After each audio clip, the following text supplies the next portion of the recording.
Across the endless expanse of the steppe, a shadow moved with quiet precision. The horizon, broad and unbroken, bore witness to the emergence of an army unlike any the world had seen. Horses thudded against the frost-hardened ground hooves, beating a rhythm that resonated with both power and inevitability. Tents and banners seemed mere extensions of the wind, flickering and bending, yet alive, with the latent energy of men trained to strike with terrifying coordination. The Mongols were not merely warriors. They were instruments of psychological force, moving through space as if the land itself obeyed their command. Before a single arrow flew or a sword struck, fear had already taken hold in the hearts of those who watched from the distant walls of cities and fortified towns. Tales of the horde's past campaigns spread like wildfire. Villages, raised armies annihilated, and leaders vanquished with relentless efficiency. Names like Temujin, soon to be known to the world as Genghis Khan, became more than history. They became a weapon in themselves, wielded long before the first battle commenced. Entire cities surrendered without resistance, swayed not by the threat of combat alone, but by the invisible weight of terror carried across the winds of rumor and reputation. Every motion, every signal, every orchestrated display reinforced a singular truth. The Mongols were both inevitable and omnipresent. The campfires that dotted the horizon hinted at numbers greater than could be counted, and the disciplined formations of riders moving as one created illusions of multiplication, a psychological trick designed to overwhelm before engagement.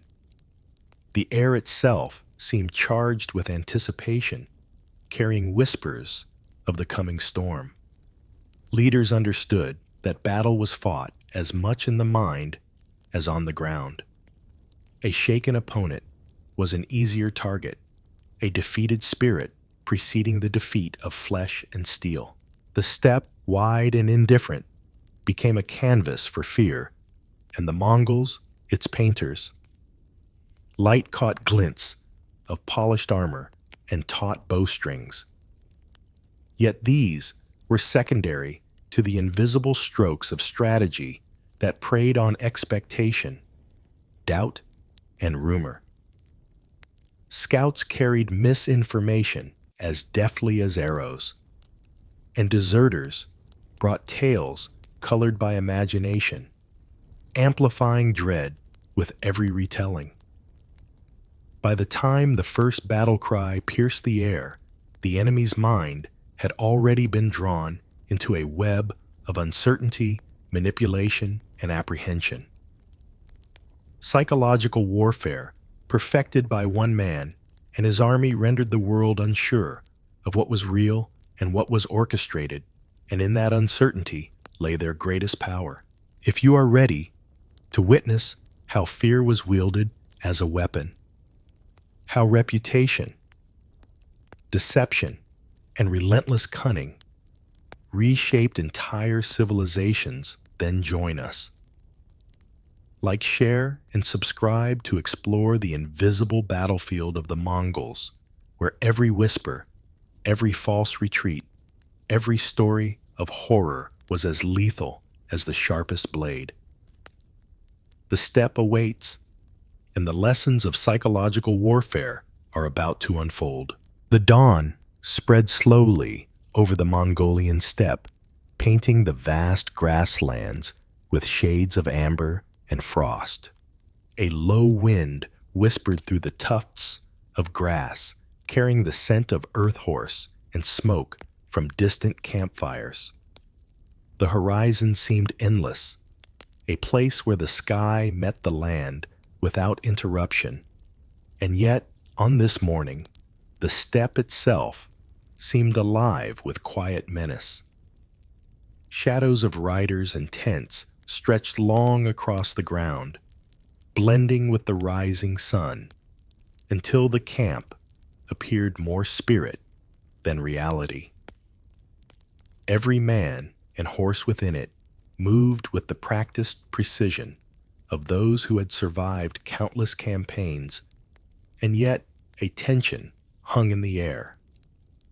The anticipation of movement, the weight of destiny, and the silent, invisible weapon they wielded, fear. Horses shifted beneath their riders, exhaling clouds of vapor that hung in the frigid air like ghosts. The men checked bowstrings, adjusted armor, and surveyed the terrain as though each blade of grass might conceal an enemy. The camp was alive with preparation, but it was more than mere readiness for battle. It was the cultivation of perception, the crafting of inevitability. Even without a single arrow loosed, the army cast a shadow across the steppe, one that reached far beyond the physical bounds of tents and riders, extending into the minds of those who would hear of them, whether friend or foe. Every detail was designed to amplify this shadow. Fires burned at measured intervals, tents were arranged to suggest greater numbers, and riders moved in patterns meant to confuse and intimidate. Scouts rode ahead and returned with reports, and in every corner of the camp, subtle signals communicated strategy without words. The Mongols understood that terror was most effective when unseen, when it lingered in the imagination, infecting even those who might never meet a soldier face to face. A name, a rumor, a sudden movement, these were tools as sharp and lethal as any sword. Temujin, soon to be known as Genghis Khan, rode among the ranks, his presence a quiet assertion of authority. His eyes scanned the horizon, measuring distance, terrain, and opportunity. Every gesture reinforced discipline. Every glance reminded men of the stakes they carried. In these moments, the army was both a community and a weapon, forged not solely through combat training, but through shared understanding of fear's power. To strike an enemy where they least expected inside their own minds required cohesion, foresight, and ruthless clarity. By mid-morning, the camp seemed to breathe as one. Riders mounted bows and arrows were readied, and the first signals to move echoed silently through the ranks, a flick of a banner. Here, a rising plume of smoke. There. The army moved not as scattered units, but as an extension of a singular will, fluid and intimidating. Observers from afar, if they could glimpse it, would perceive not merely an army on the march, but a force that blurred the line between reality and shadow. The Mongols were masters of creating this ambiguity, ensuring that those who saw them would question what they knew, and those who only heard would tremble at stories of destruction yet unseen. As the sun climbed higher, the landscape opened to reveal distant hills and the faint outlines of towns beyond the steppe. Messages of conquest, rumor, and reputation preceded the army. Stories of slaughter, of cities settled and armies annihilated, had traveled faster than the riders themselves. By the time the Mongols arrived, fear had already softened resistance. Generals debated what they could not yet see, leaders feared what they had only heard, and populations prepared to submit before a single battle cry. It was here, in this invisible conquest, that the first battle was already being won, not through violence, but through the mastery of perception, the careful orchestration of dread. From the front lines to the camp's rear, every action reinforced the strategy. Fires lit patterns that suggested vast encampments. Scouts returned with exaggerated tales of the horde's size. Drills, seemingly routine, were timed and choreographed to maintain the rhythm of precision, impressing any who might observe. The Mongols understood the mind as a battlefield, the certainty of numbers, the unpredictability of motion, the weight of inevitability. By shaping what the enemy believed the army dictated, how they would act long before swords met shields. Psychological warfare, silent and invisible, moved faster than horses, sharper than arrows, and deeper than any siege engine could reach. As the Mongol horde advanced across the open steppe, the shadows of riders stretched long across the golden grass, weaving a pattern of inevitability. The wind carried the rhythmic pounding of hooves, a sound that, though distant, seemed omnipresent. To those who might catch sight of the horde from afar, it appeared as though the earth itself had sprouted moving specters, endless in number, silent yet commanding. Within the camp, soldiers moved with a precision that reflected not only training, but a shared understanding. Their purpose was as much to unsettle minds as to conquer lands. Temujin's presence was a constant subtle reminder of authority. Mounted atop a powerful horse, he surveyed the men as they prepared to deploy into formation. Each gesture, adjusting a strap, nodding toward a unit pausing to observe the horizon, reinforced the cohesion that allowed fear to become a weapon. Discipline was essential. Hesitation could undermine the carefully constructed image of omnipotence that preceded the Mongols wherever they traveled. Every soldier understood that their march was a demonstration, a display of inevitability that would resonate long before any arrow was loosed or wall breached. Messages and rumors spread as swiftly as the riders themselves. Scouts rode to nearby settlements, carrying exaggerated accounts of the army's size, ferocity, and previous victories. Stories of entire towns, annihilated armies crushed, and leaders executed traveled faster than any physical advance. These tales, carefully crafted, ensured that when the Mongols approached, resistance had already begun to erode. Fear cultivated from afar weakened resolve before contact, turning potential combat into a psychological victory. The horde had mastered the invisible battlefield, the mind of the enemy. Even within the ranks, the army itself was a lesson in the power of perception. Units moved in patterns designed to suggest greater numbers. Formations appeared to multiply with the rising sun, and the coordinated flares of signal fires added to the illusion of omnipresence. Soldiers practiced drills with meticulous timing, reinforcing the sense of inexorability.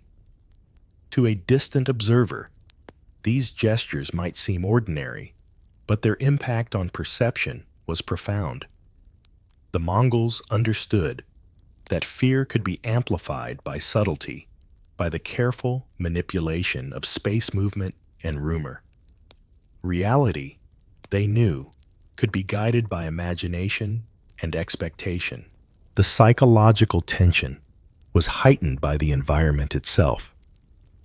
Rolling hills, misty plains, and narrow passes provided natural stages for the horde's displays. Scouts would occasionally appear at strategic vantage points, then vanish, creating the impression of relentless encirclement. Fires lit across the landscape, the smoke visible for miles hinted at the army's scale. Horses and riders moved as one, disciplined and synchronized, projecting a confidence and inevitability that few could resist. Each motion, each arrangement of troops was both functional and symbolic, reinforcing the sense that resistance was futile. Even before reaching the first settlements, the Mongols' reputation had prepared the ground. Villages sent emissaries to negotiate fortified towns, reconsidered walls and gates, and commanders debated strategies already undermined by rumor. The mere approach of the horde, a calculated blend of visibility and mystery, demonstrated the potency of psychological warfare. Fear preceded action. Compliance often replaced combat.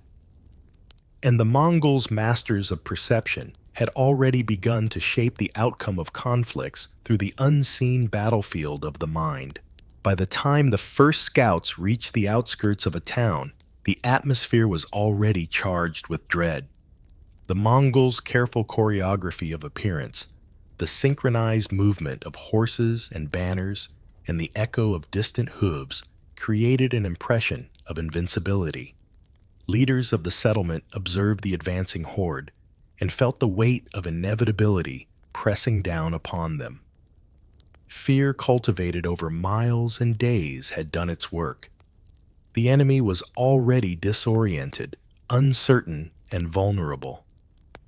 Psychological warfare executed with precision had transformed anticipation into submission. Within the camp itself, the men prepared silently for whatever awaited beyond the horizon.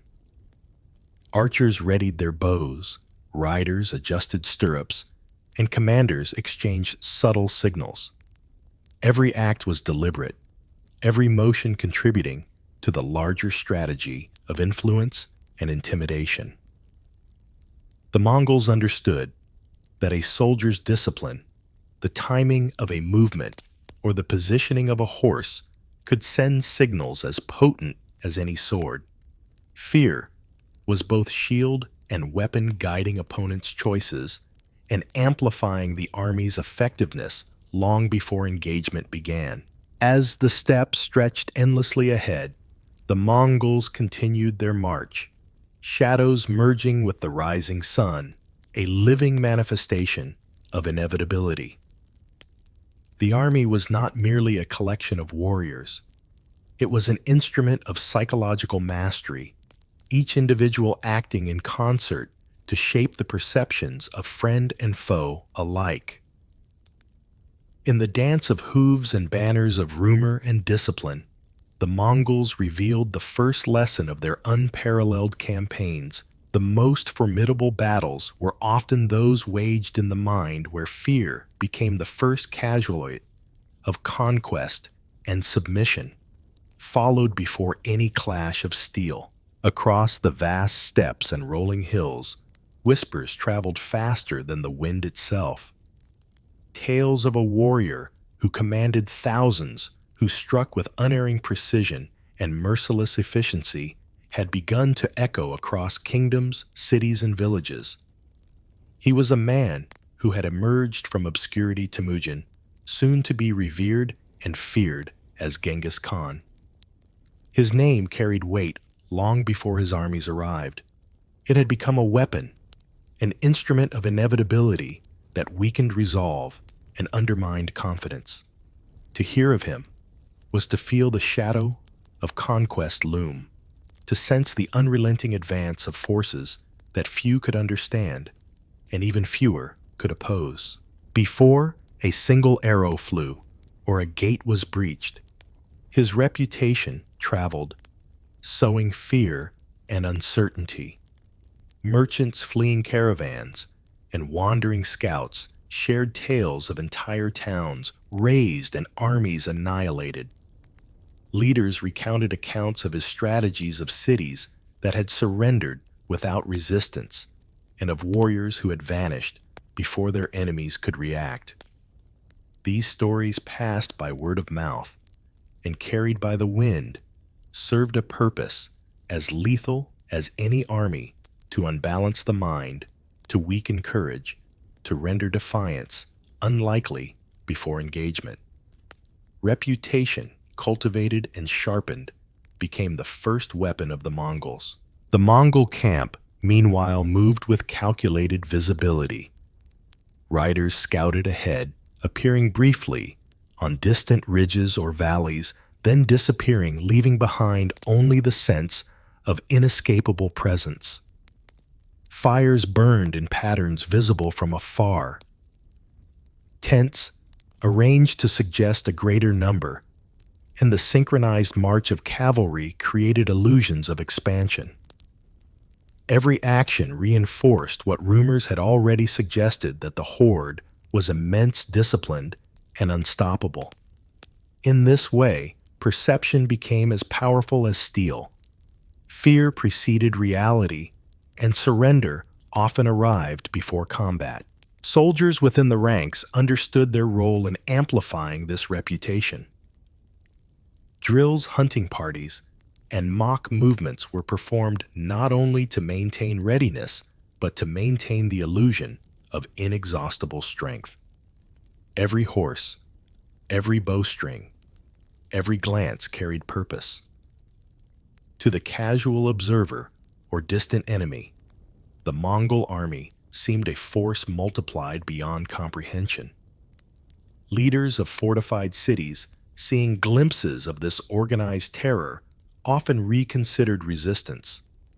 Walls and gates could be strong, but morale, already eroded by stories, rumor, and anticipation, proved far more fragile. Temujin himself reinforced this aura with deliberate gestures. When he rode through the camp, he spoke little, yet every motion communicated authority. He observed, corrected, and guided, making visible the discipline and cohesion that underpinned every fear-inducing tactic. Within his presence, soldiers internalized the weight of their reputation. It was not only their own strength that mattered, but the perception they projected to the world. Psychological warfare, carefully orchestrated, began in the minds of both the enemy and the army itself, ensuring that control of fear was absolute from within and without. As the army approached the borders of kingdoms and settlements, emissaries were dispatched. They carried demands that were as much statements of power as requests for compliance. In every message, the legend of Genghis Khan was invoked. Tales of villages wiped out, garrisons destroyed, and cities surrendered were emphasized. The emissaries' words were carefully chosen. Every anecdote, every fact, every exaggeration was a tool to convince the enemy that resistance was futile. By the time the horde arrived, the psychological groundwork was laid, often resulting in surrender without a single arrow being fired. The broader strategy was subtle but deliberate. Information, rumor, and spectacle all combined to amplify fear. Scouts returned with exaggerated counts of troops. Signals and movements created illusions of an army twice its size, and fires and banners suggested organization and coordination far beyond the ordinary. By shaping what the enemy believed, Genghis Khan ensured that his forces were always several steps ahead, not only in maneuver, but in morale. Cities prepared for siege often found that their walls had already been breached in spirit, if not in stone. Even in lands far beyond immediate conflict, the name Genghis Khan inspired caution and uncertainty. Merchants rerouted caravans, generals reinforced fortifications, and rulers reconsidered alliances. Reputation cultivated over years of campaign and observation had become a preemptive strike. The Mongols did not merely fight battles. They fought perceptions, eroding confidence, spreading doubt, and bending will before the clash of arms. In the theater of war, the first act had already been won.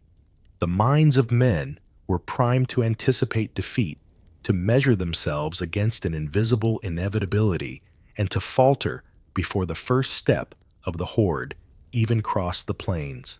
And so, as the Mongol cavalry rode across the horizon, their presence reinforced by legend and rumor alike, it became clear that the most formidable weapon of all was neither bow nor blade, but the carefully constructed shadow of fear.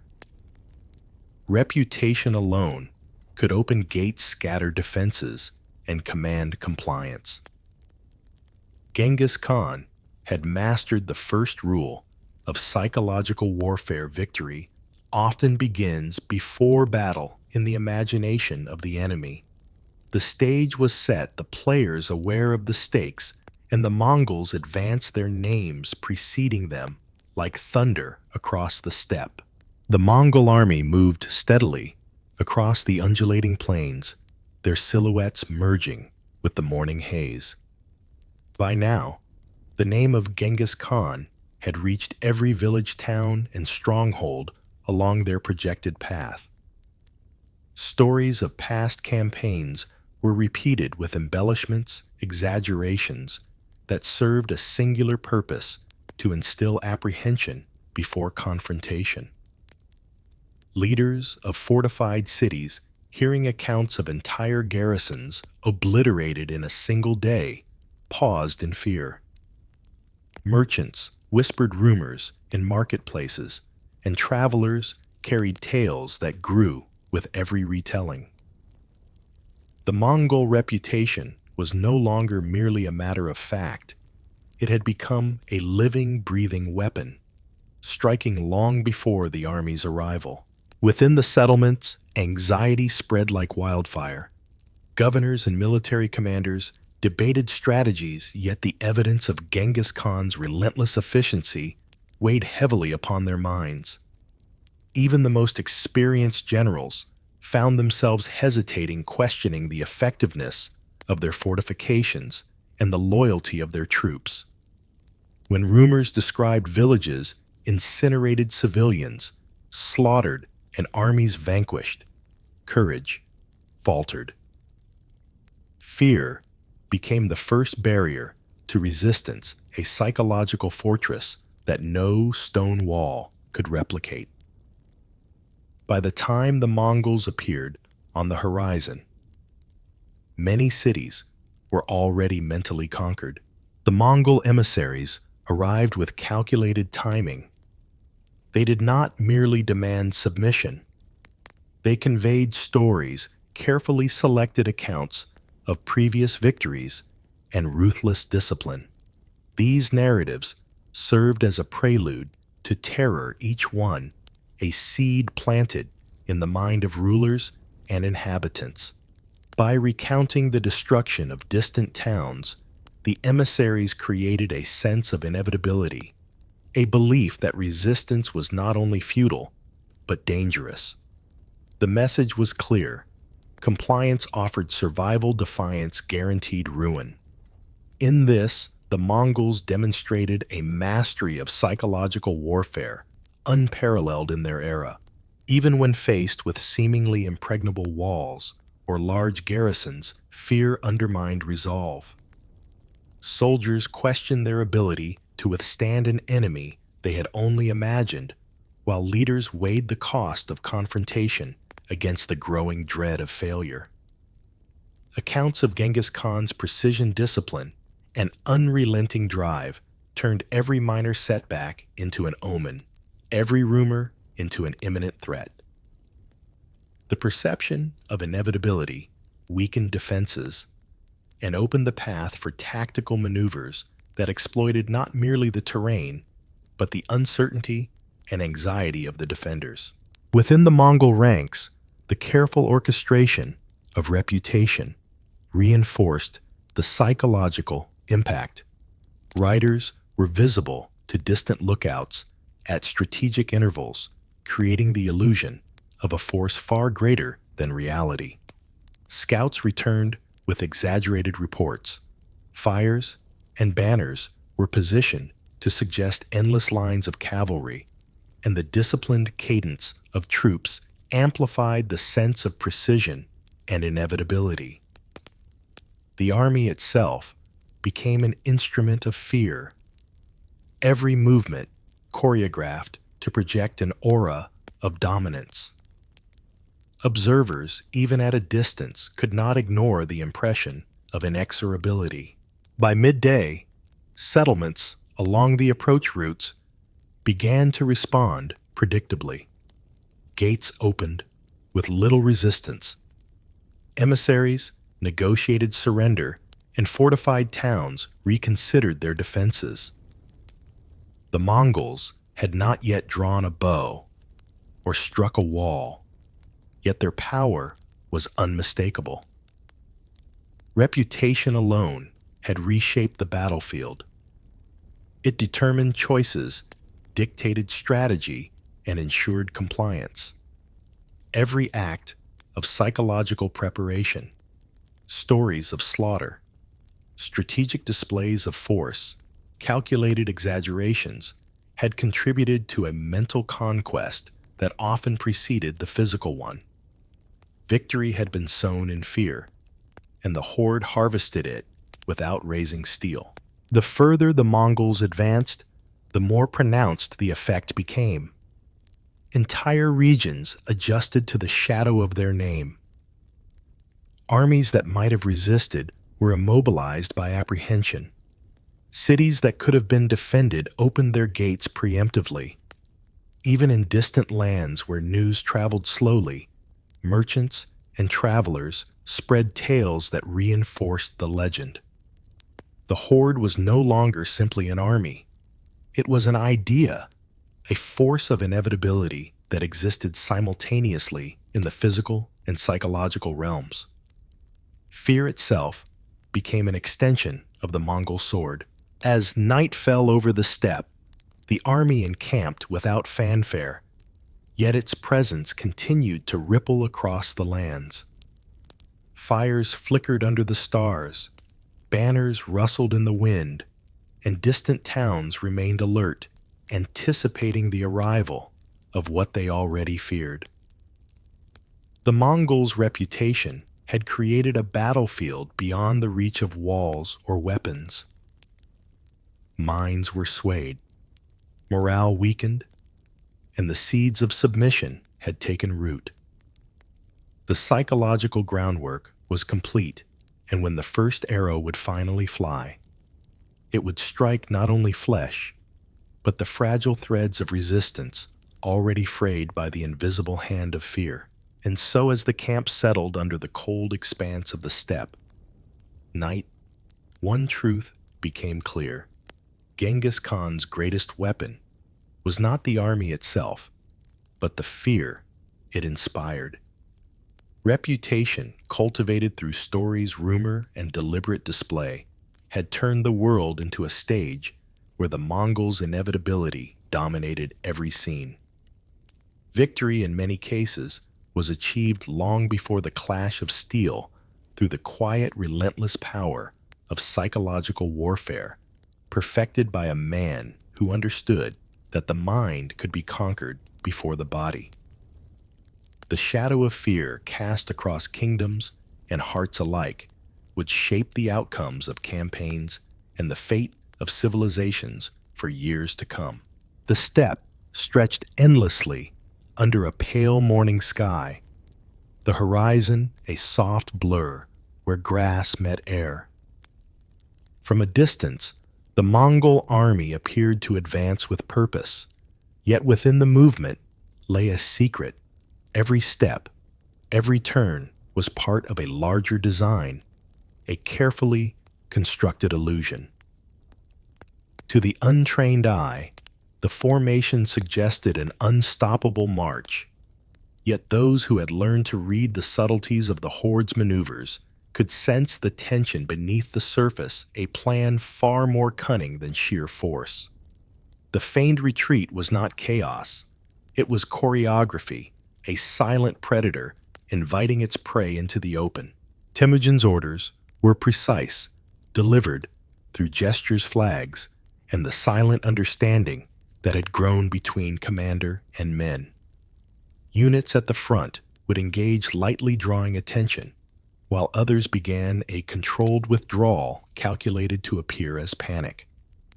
Horses galloped with disciplined speed, arrows fired intermittently, and the retreating troops left a trail of calculated disarray. To the enemy, it seemed as though the Mongols were faltering, but in truth, every movement had been anticipated, every reaction accounted for. This was psychological warfare in motion to make the enemy overconfident, to lure them into a trap where their expectations betrayed them.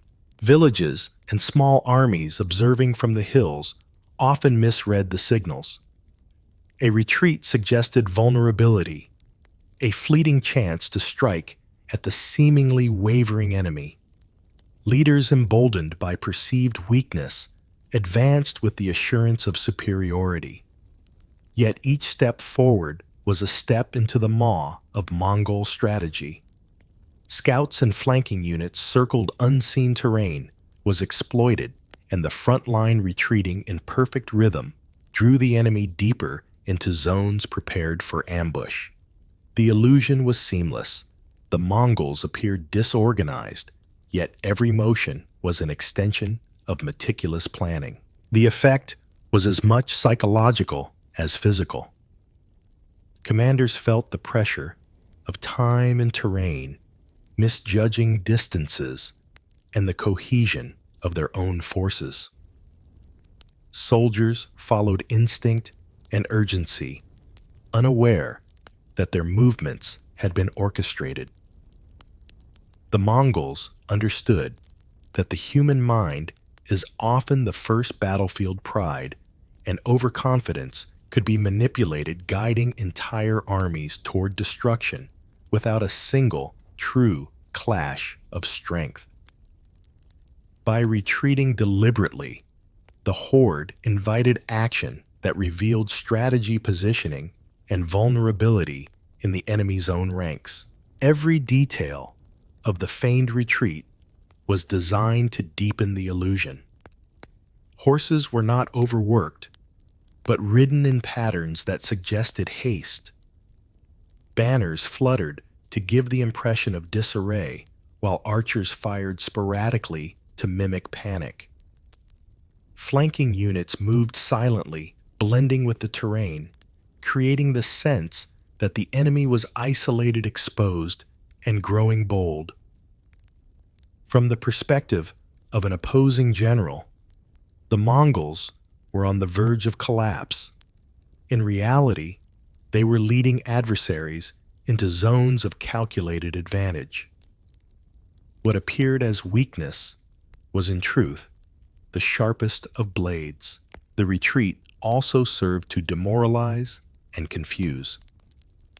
Troops observing the movement from afar often debated the army's true state. Were they vulnerable? Was this an opportunity? Doubt crept into decision-making, and hesitation slowed reactions. By manipulating perception, Genghis Khan's forces made their enemies wrestle with uncertainty even as they marched toward engagement. The Mongols had learned that confusion, doubt, and misjudgment were as deadly as arrows or spears, and that patience and discipline could turn an apparent withdrawal into an inescapable snare. As the day progressed, small skirmishes punctuated the retreat, each designed to maintain credibility. Mongol cavalry would fire arrows, then vanish into hills or behind ridges, ensuring that pursuers remained committed to the chase. Leaders eager to exploit perceived weakness found themselves stretched, exposing flanks, disrupting formations, and straying into prepared zones. The Mongols, having calculated every step, used the terrain and timing to maximize the effect of the feigned retreat, turning natural features into instruments of entrapment. What seemed accidental was meticulously orchestrated, a testament to the intelligence woven into every aspect of the campaign. Even for the soldiers executing the maneuver, the discipline required was immense. Retreat without breaking formation, feigning panic without losing cohesion, coordinating with hidden units. These were not mere exercises, but acts of precision under stress. Riders internalized signals from flags, subtle whistles, and visual cues. Horses trained from birth to respond instantly moved with an almost instinctual understanding of the command. Every arrow loosed, every hoof fall, contributed to the larger story being told across the battlefield, a story of vulnerability that did not exist, a narrative spun to entrap and dominate. By late afternoon, the enemy had advanced far enough to be encircled without realizing it. The feigned retreat had drawn them into zones where Mongol reserves could strike from multiple directions. Hidden cavalry surged from flanks. Archers rained precision volleys from high ground, and the retreating front transformed into the center of a devastating trap. Confusion and panic spread rapidly among the pursuing forces, magnifying the psychological impact of what began as a controlled withdrawal. The Mongols had turned perception into reality. The fear of what might happen had guided opponents straight into the consequences of their own overconfidence. Through it all, Genghis Khan observed, his gaze sweeping the unfolding tableau with calm intensity. His army did not rely on brute force alone. It relied on intellect, foresight, and the manipulation of expectation. By teaching his men to master deception, to wield perception as surely as a bow or sword, he ensured that every engagement amplified fear, magnified advantage, and minimized unnecessary loss. The feigned retreat was more than a tactic. It was a philosophy, a principle of war that harnessed the invisible forces of the mind and turned them into decisive advantage. As the sun dipped lower on the horizon, the feigned retreat began to reveal its full effect. What had seemed like a simple withdrawal was now an intricate snare, carefully shaped by the terrain, the horde's discipline, and the enemy's overconfidence. Villages and garrisons that had pursued the seemingly faltering army found themselves caught in positions that left them vulnerable to encirclement. Hills that offered vantage points now hid cavalry lying in wait. Valleys became channels, guiding the enemy into zones where arrows could rain without obstruction. Every step forward had been anticipated, every miscalculation exploited. The Mongols had mastered not only the physical battlefield, but the landscape of perception. Commanders of the opposing forces quickly realized, too late, the trap that had been laid. The terrain that seemed familiar became an instrument of panic. Archers' volleys rained from unexpected angles. Cavalry struck from flanks previously thought secure, and communication among the enemy units faltered under pressure. Soldiers disoriented and overextended struggled to maintain cohesion. Their confidence eroded by the invisible hand of the horde's deception crumbled. What had begun as pursuit transformed into chaos, a psychological collapse magnified by tactical precision. Within the Mongol ranks, discipline remained absolute. Units that had feigned panic seamlessly shifted into offensive maneuvers, executing turns, charges, and encirclements with exacting timing. Horses trained to respond instantly to subtle signals carried riders into key positions without hesitation. Archers unleashed coordinated volleys while flanking cavalry swept in to cut escape routes. The illusion of vulnerability dissolved in an instant, revealing the full might of the Mongol strategy. Enemy forces, now trapped by their own choices, confronted the consequences of misjudging an opponent who had anticipated every thought, every impulse, every step. The psychological toll on the pursuing armies was devastating. Leaders who had advanced confidently now struggled to rally men already shaken by the sudden reversal.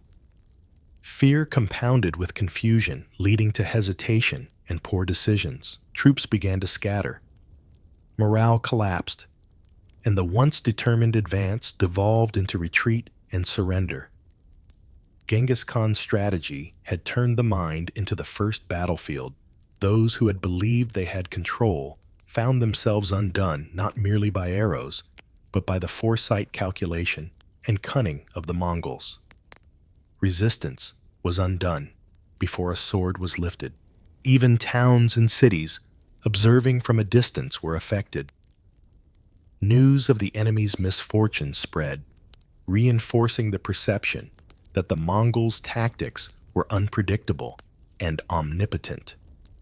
Leaders reconsidered any thoughts of defense, realizing that failure to read the Mongols' maneuvers could result in disaster.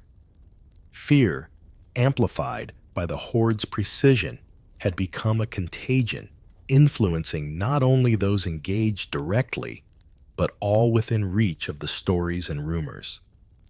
The Mongol army, by exploiting expectation and perception, ensured that psychological victory often preceded any physical engagement. The feigned retreat also taught lessons about patience and the art of manipulation.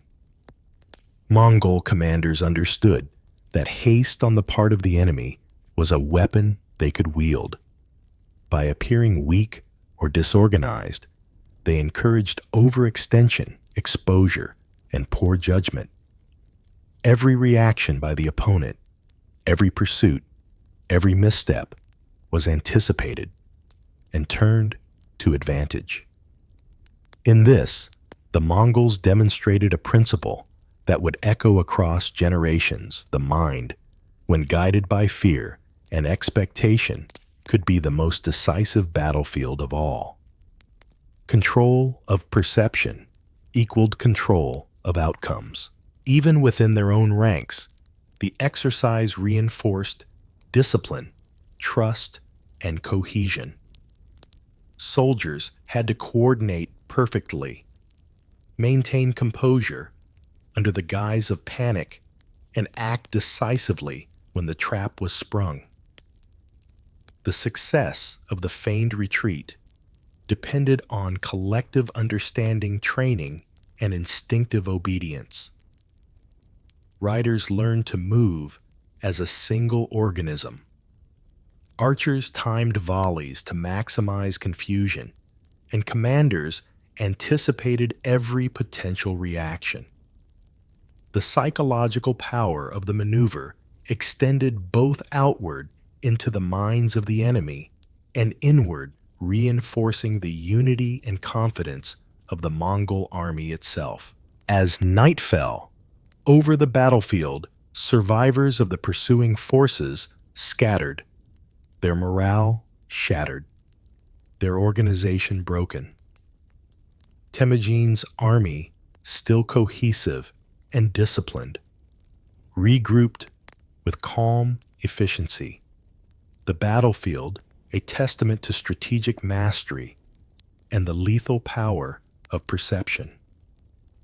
The enemy had been ensnared not by numbers alone, but by intelligence, foresight, and the exploitation of expectation.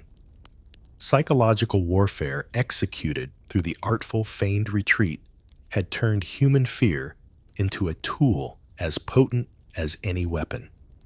Victory often had been achieved without sustained combat. By the time the Mongols moved on, their reputation had deepened further. Tales of retreat trap and annihilation spread across the steppe and into distant kingdoms.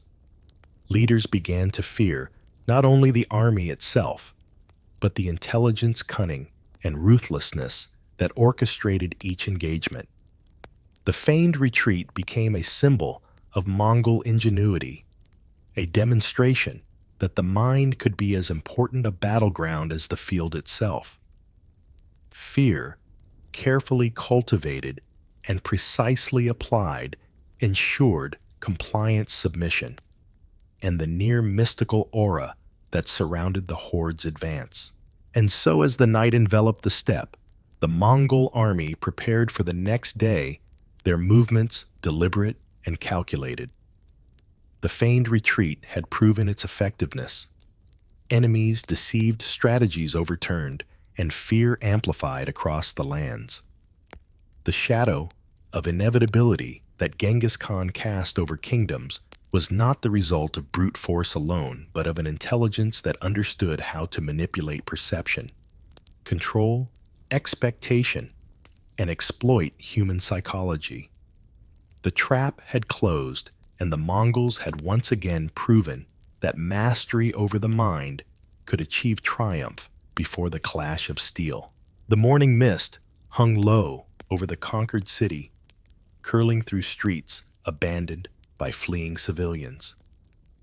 Smoke drifted lazily from the outskirts where thatched homes and granaries had been consumed by fire. The Mongols did not strike blindly. Their violence was deliberate, calculated, and intentional, a message painted in ash and fear. Every ruined building, every fallen soldier, every scorched field served a dual purpose: to punish those who resisted and to warn those who had yet to witness the horde. Brutality became a language, one that needed no words, understood immediately by all who observed it. Temujin's strategy was rooted in a fundamental understanding of human psychology. Resistance, he knew, could be measured not only in strength, but in perception. To show mercy selectively and destruction selectively, he ensured that news of Mongol actions traveled fast, carried by survivors, merchants, and messengers. Each tale was embroidered. Each account emphasized the consequences of defiance. Those who surrendered before the arrival of the army found survival. Those who resisted suffered annihilation. The lesson was clear, and its power extended far beyond the battlefield. When Mongol units entered towns, their presence was both terrifying and mesmerizing. Riders moved through streets with precise order bows, strung and arrows ready. Civilians who had hidden watched silently, the fear palpable. Soldiers identified key structures, granaries, gates, and watchtowers to be spared for practical use, while others were destroyed to underscore the cost of rebellion. The visual contrast reinforced the narrative: obedience could preserve life and property. Defiance guaranteed ruin. Each act of violence was choreographed with psychological intent, every step part of a larger campaign to dominate minds as well as territory. Word of these methods spread quickly. Kingdoms and principalities in the path of the Mongols did not need to experience the horror firsthand. Stories traveled faster than the army itself. Tales of villages burned to the ground, entire garrisons slaughtered, and merciless purges of resisting populations created a climate of apprehension. Fear became contagious, influencing decisions at a distance. Fortified cities that might have resisted under ordinary circumstances opened gates preemptively, hoping that surrender would protect their people. The Mongols had turned terror into a strategic instrument, transforming the human mind into a battlefield as critical as the steppe itself. Even within conquered regions, the effects of brutality were amplified through careful symbolism. Banners were displayed prominently, bodies left as reminders, and the landscape itself became a canvas of warning. Observers understood immediately the Mongols did not kill without reason, but when they did, the consequences were absolute. Resistance was not just met with force, it was met with narrative power. Survivors would recount events for years to come, ensuring that the psychological reach of Genghis Khan's campaigns extended long after the army had moved on. Within the army, discipline ensured that this calculated violence was executed efficiently and without hesitation. Commanders conveyed orders that balanced pragmatism with terror directing soldiers to target key individuals or structures while leaving others intact. Archers, cavalry, and infantry moved in coordinated patterns to maintain both speed and spectacle. Every arrow loosed, every fire set reinforced the message of inevitable consequence. The Mongols understood that fear could be amplified, and they wielded it with the same precision as any weapon of war. Beyond the immediate city, neighboring towns observed the unfolding consequences. Scouts returned with tales of scorched earth, of entire populations eradicated for resistance. Rumors swelled into legends. Leaders reassessed strategies, often choosing surrender over confrontation. The psychological effect multiplied with distance. The Mongol army's reputation for ruthless efficiency had already laid the groundwork for compliance long before a siege engine struck a wall or a cavalry charge broke ranks. Fear, strategically applied, preempted the need for continuous battle. Even the timing of the attacks reinforced the message. Ambushes and raids were executed when the impact would resonate most strongly, often targeting markets, council halls, or watchtowers during hours when observation by outsiders was most likely. By controlling not only the act, but its visibility, the Mongols ensured that fear traveled further than destruction itself. The psychological dimension of brutality became a tool of command, shaping not only behavior in the moment, but decisions and allegiances for years to come. And so as smoke curled above the city, and the last of the fleeing civilians vanished into the surrounding steppe, the Mongols stood amid the wreckage. Every arrow, every flame, every collapsed wall was more than an act of war. It was a deliberate communication, a language of dominance designed to resonate across distance and time. In the calculus of conquest, brutality was not random or indiscriminate. It was intentional, strategic, and profoundly effective.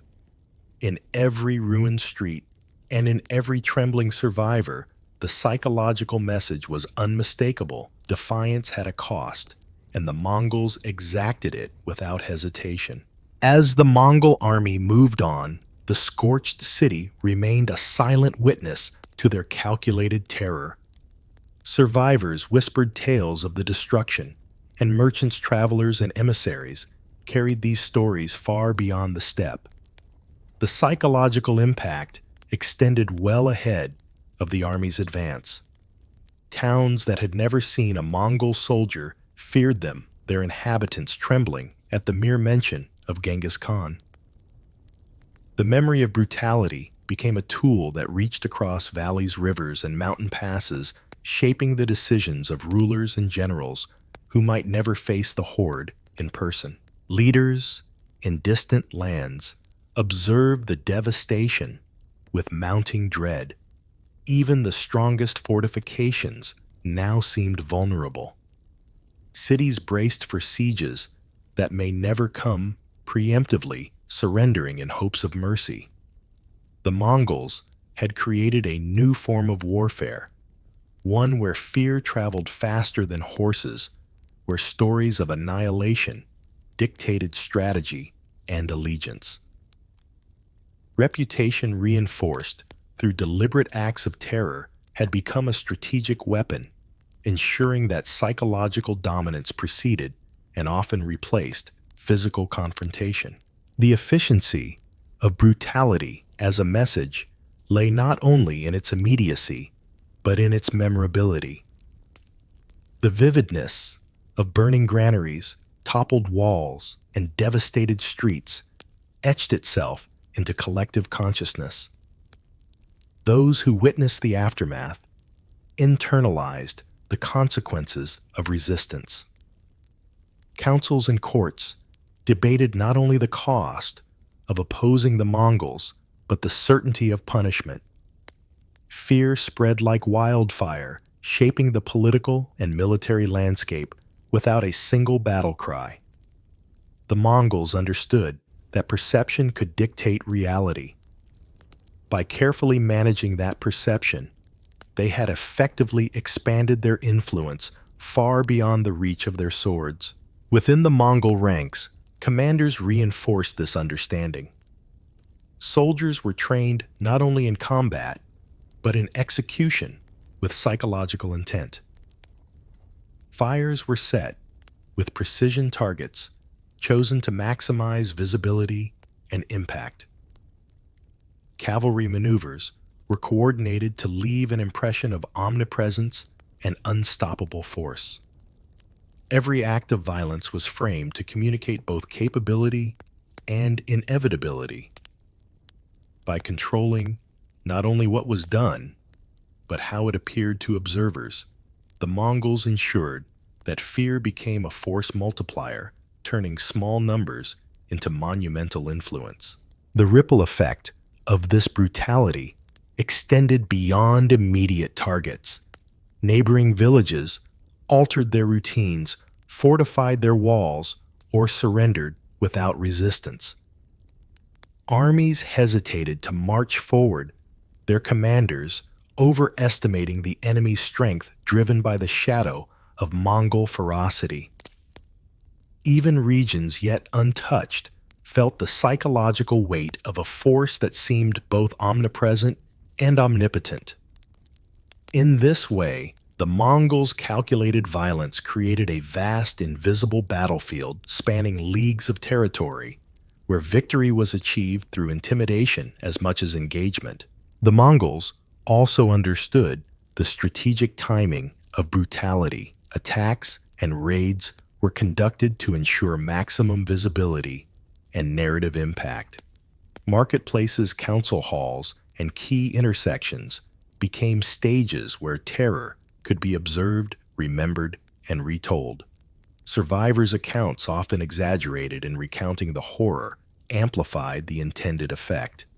Psychological pressure became cumulative, each act of destruction built upon the last, and each story of annihilation reinforced the inevitability of Mongol dominance. Fear became a tangible entity, shaping decisions before the first arrow flew in subsequent confrontations. Even as towns fell and armies retreated, the Mongols carefully controlled which elements of destruction would be emphasized. Some granaries were left standing, some garrisons spared, and acts of mercy were strategically applied to demonstrate both power and discretion.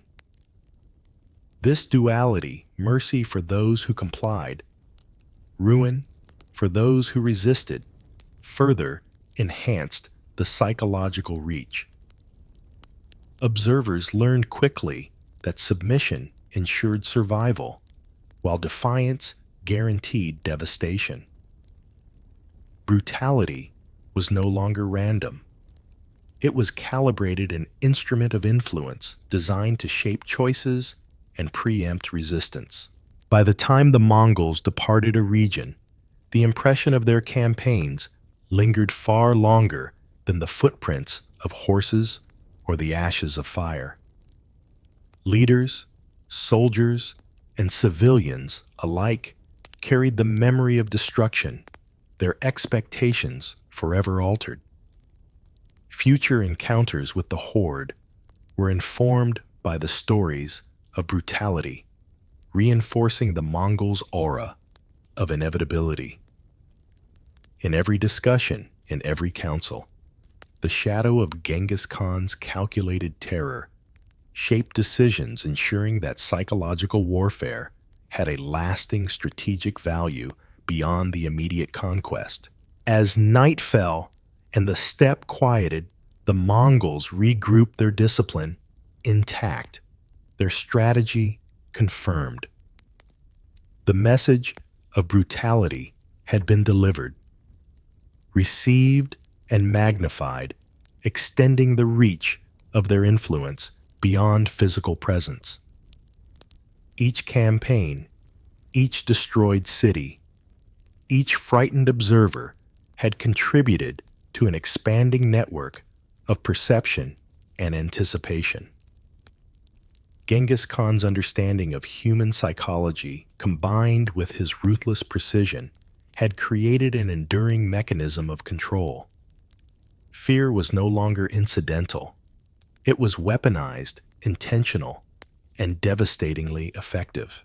In this, the Mongols demonstrated a profound mastery of war.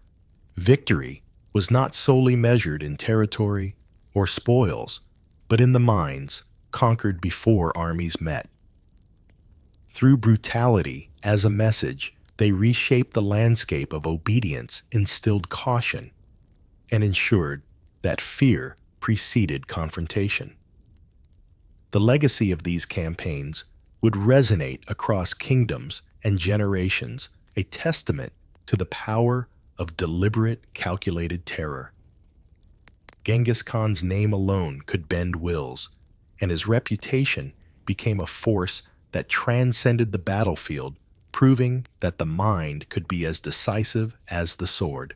The Mongol camp was a web of quiet activity, each movement purposeful, each glance measured. But beyond the discipline of drills, the tendrils of fear extended invisibly, carried by whispers, rumors, and calculated acts designed to unsettle far beyond the battlefield. Genghis Khan had understood that war was not won solely through force of arms. The mind was a battleground as critical as any plain or valley. Intimidation could bend a kingdom before a single arrow flew. Every encounter, every tale of abduction, every story of retribution contributed to a growing legend that preceded the army itself. From the edges of the steppe, scouts brought news both true and intentionally embellished. Messages of brutal efficiency and merciless punishment were shared with towns merchants and wandering envoys, often with subtle exaggerations to magnify impact. These stories traveled swiftly, carried by fear as much as curiosity, reaching ears long before the Mongol army appeared. Leaders assessed their options through the lens of rumor, and uncertainty became a powerful weapon. How many men had been killed? Which cities had fallen? What fate awaited those who resisted? The questions were designed to paralyze decision-making, to create hesitation where decisive action was required. Abductions, too, were part of the strategy. Key figures, noblemen, local leaders, messengers were seized not only to gather intelligence, but to demonstrate the reach of Mongol influence. The sudden disappearance of a familiar face, the quiet removal of someone thought secure, sent waves of apprehension through communities. Families whispered of the missing, and fear festered in corridors of power. No one was truly safe, and the uncertainty was deliberate. The Mongols understood that the threat of action could often achieve more than action itself. The unknown became a weapon as effective as a blade or arrow. Misinformation complemented these acts. False reports, exaggerated tales of the army's size, and invented accounts of imminent attack were carefully disseminated. These stories manipulated perception, guiding both military and civilian decisions to the advantage of the Mongols. Enemy generals prepared for assaults that would never come, diverted forces to imagine threats, and misallocated resources based on what they feared rather than what was real. Through the manipulation of information, Genghis Khan extended his influence far beyond the reach of his troops, turning imagination into a tool of strategy. Even the smallest acts were calculated for psychological effect. A Mongol messenger might arrive at a distant village carrying news of devastation in a neighboring province, emphasizing casualties, destruction, or the fate of leaders who resisted. The messenger's calm demeanor, juxtaposed with grim stories, magnified the sense of inevitability. Fear was layered upon fear, creating a mental landscape in which resistance seemed futile. Communities capitulated without confrontation, convinced that compliance was the only path to survival. In this way, intimidation worked not as reactionary violence, but as proactive control over the minds of opponents. Genghis Khan's approach also included subtle demonstrations of power within sight of potential adversaries.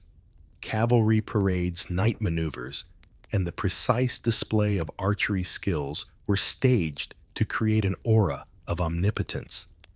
Even without engaging in battle, the army projected efficiency, coordination, and lethal capability. Observers were made to feel the reach of the Mongols' strength and the precision of their discipline. The psychological impact was immediate. Those who saw the army's movements internalized a sense of inevitability, the impression that defiance was unthinkable. Reputation, in this sense, became an extension of strategy. At times, the Mongols leveraged cultural understanding to enhance intimidation. Knowledge of enemy beliefs, customs, and hierarchies allowed them to apply pressure where it would resonate most. Threats and actions were tailored messages crafted to exploit local fears and expectations. A city's superstition, a ruler's vanity, or a community's sense of honor became instruments of psychological manipulation.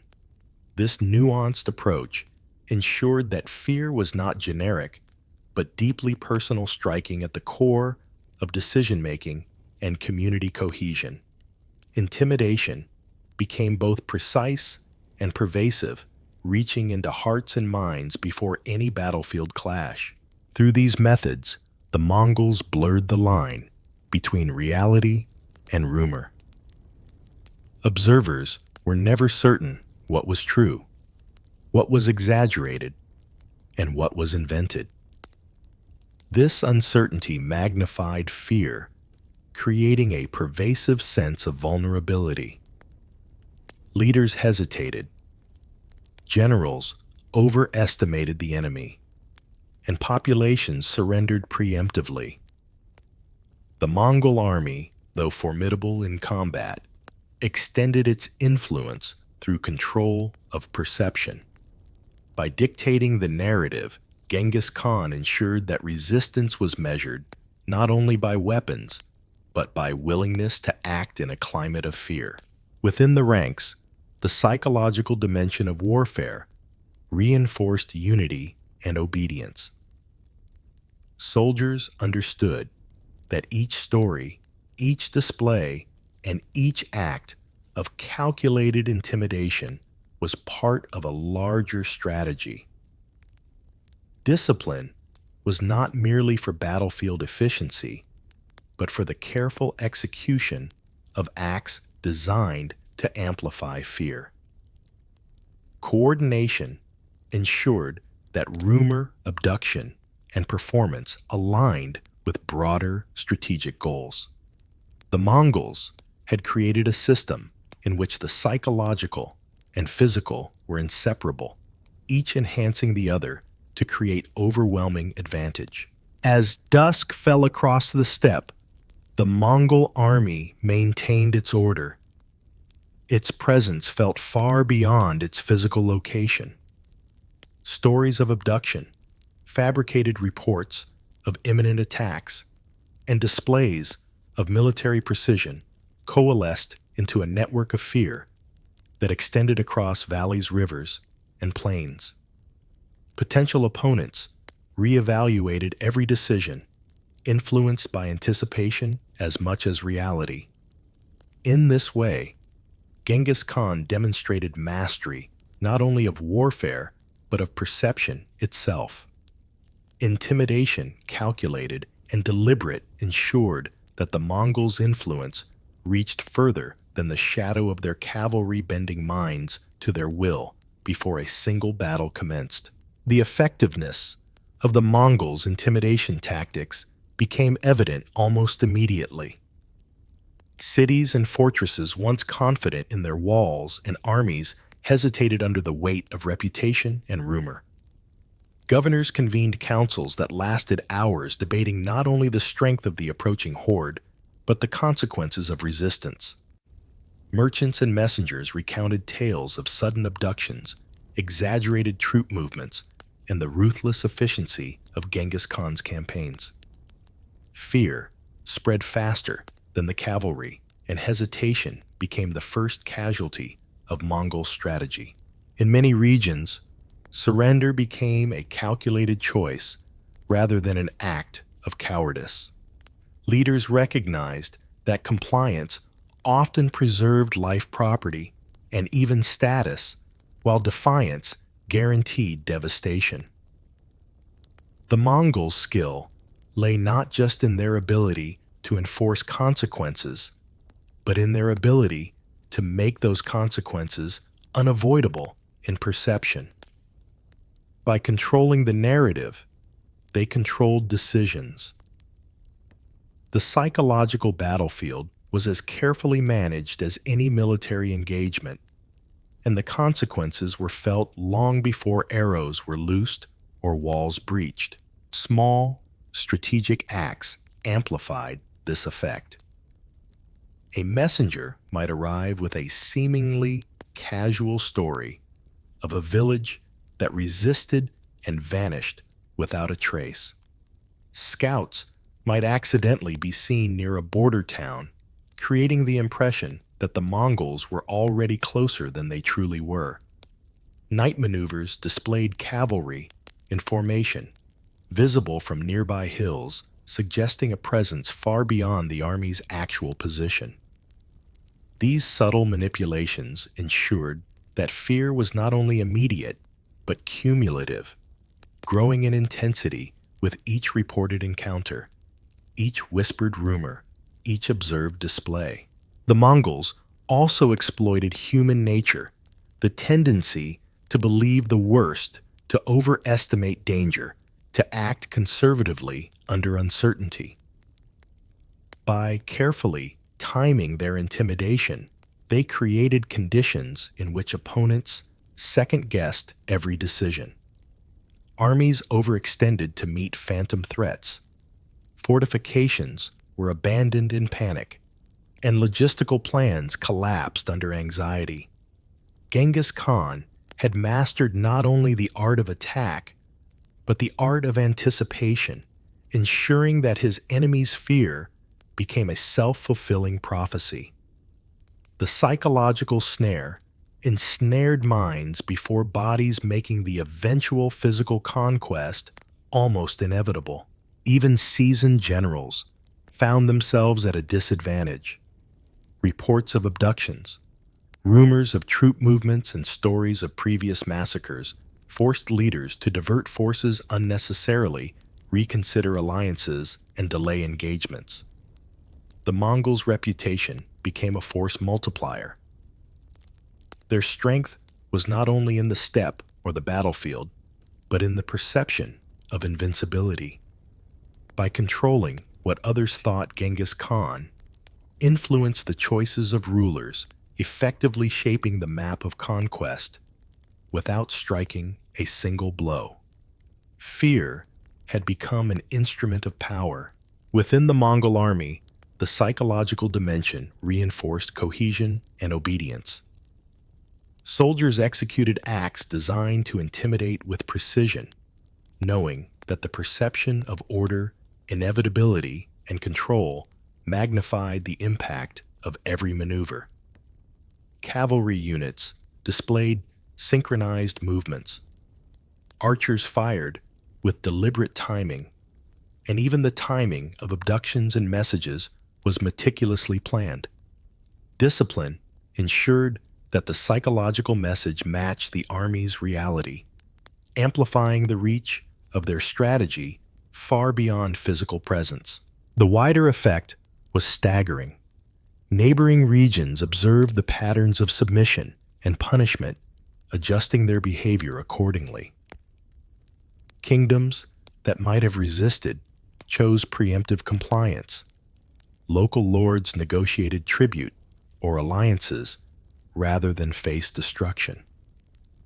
Fear reshaped politics, commerce, and social hierarchy, extending the Mongols' influence over vast areas without direct confrontation. The art of intimidation became a silent dominion, bending wills, enforcing compliance, and ensuring that the army's effectiveness multiplied through anticipation and psychological control. Even as the Mongols advanced, the perception of omnipresence strengthened. Scouts' feints and visible patrols created the illusion of continuous coverage across the steppe. Every settlement, every trading post, every frontier town came to understand the reach of Genghis Khan's intelligence network. This awareness alone prevented uprisings, delayed resistance, and fostered an environment in which compliance was the logical choice. The army's physical might was formidable, but the management of perception was equally decisive, turning rumor into strategy, fear into obedience. By the time a city encountered the Mongol army physically, much of the battle had already been decided. Leaders who had attempted negotiation did so under duress, shaped by stories and the anticipation of consequences. Armies arrived, demoralized, hesitant, and uncertain, sometimes capitulating before engagement could begin. The Mongols had mastered a form of psychological engineering, shaping the battlefield through narrative rumor and selective action.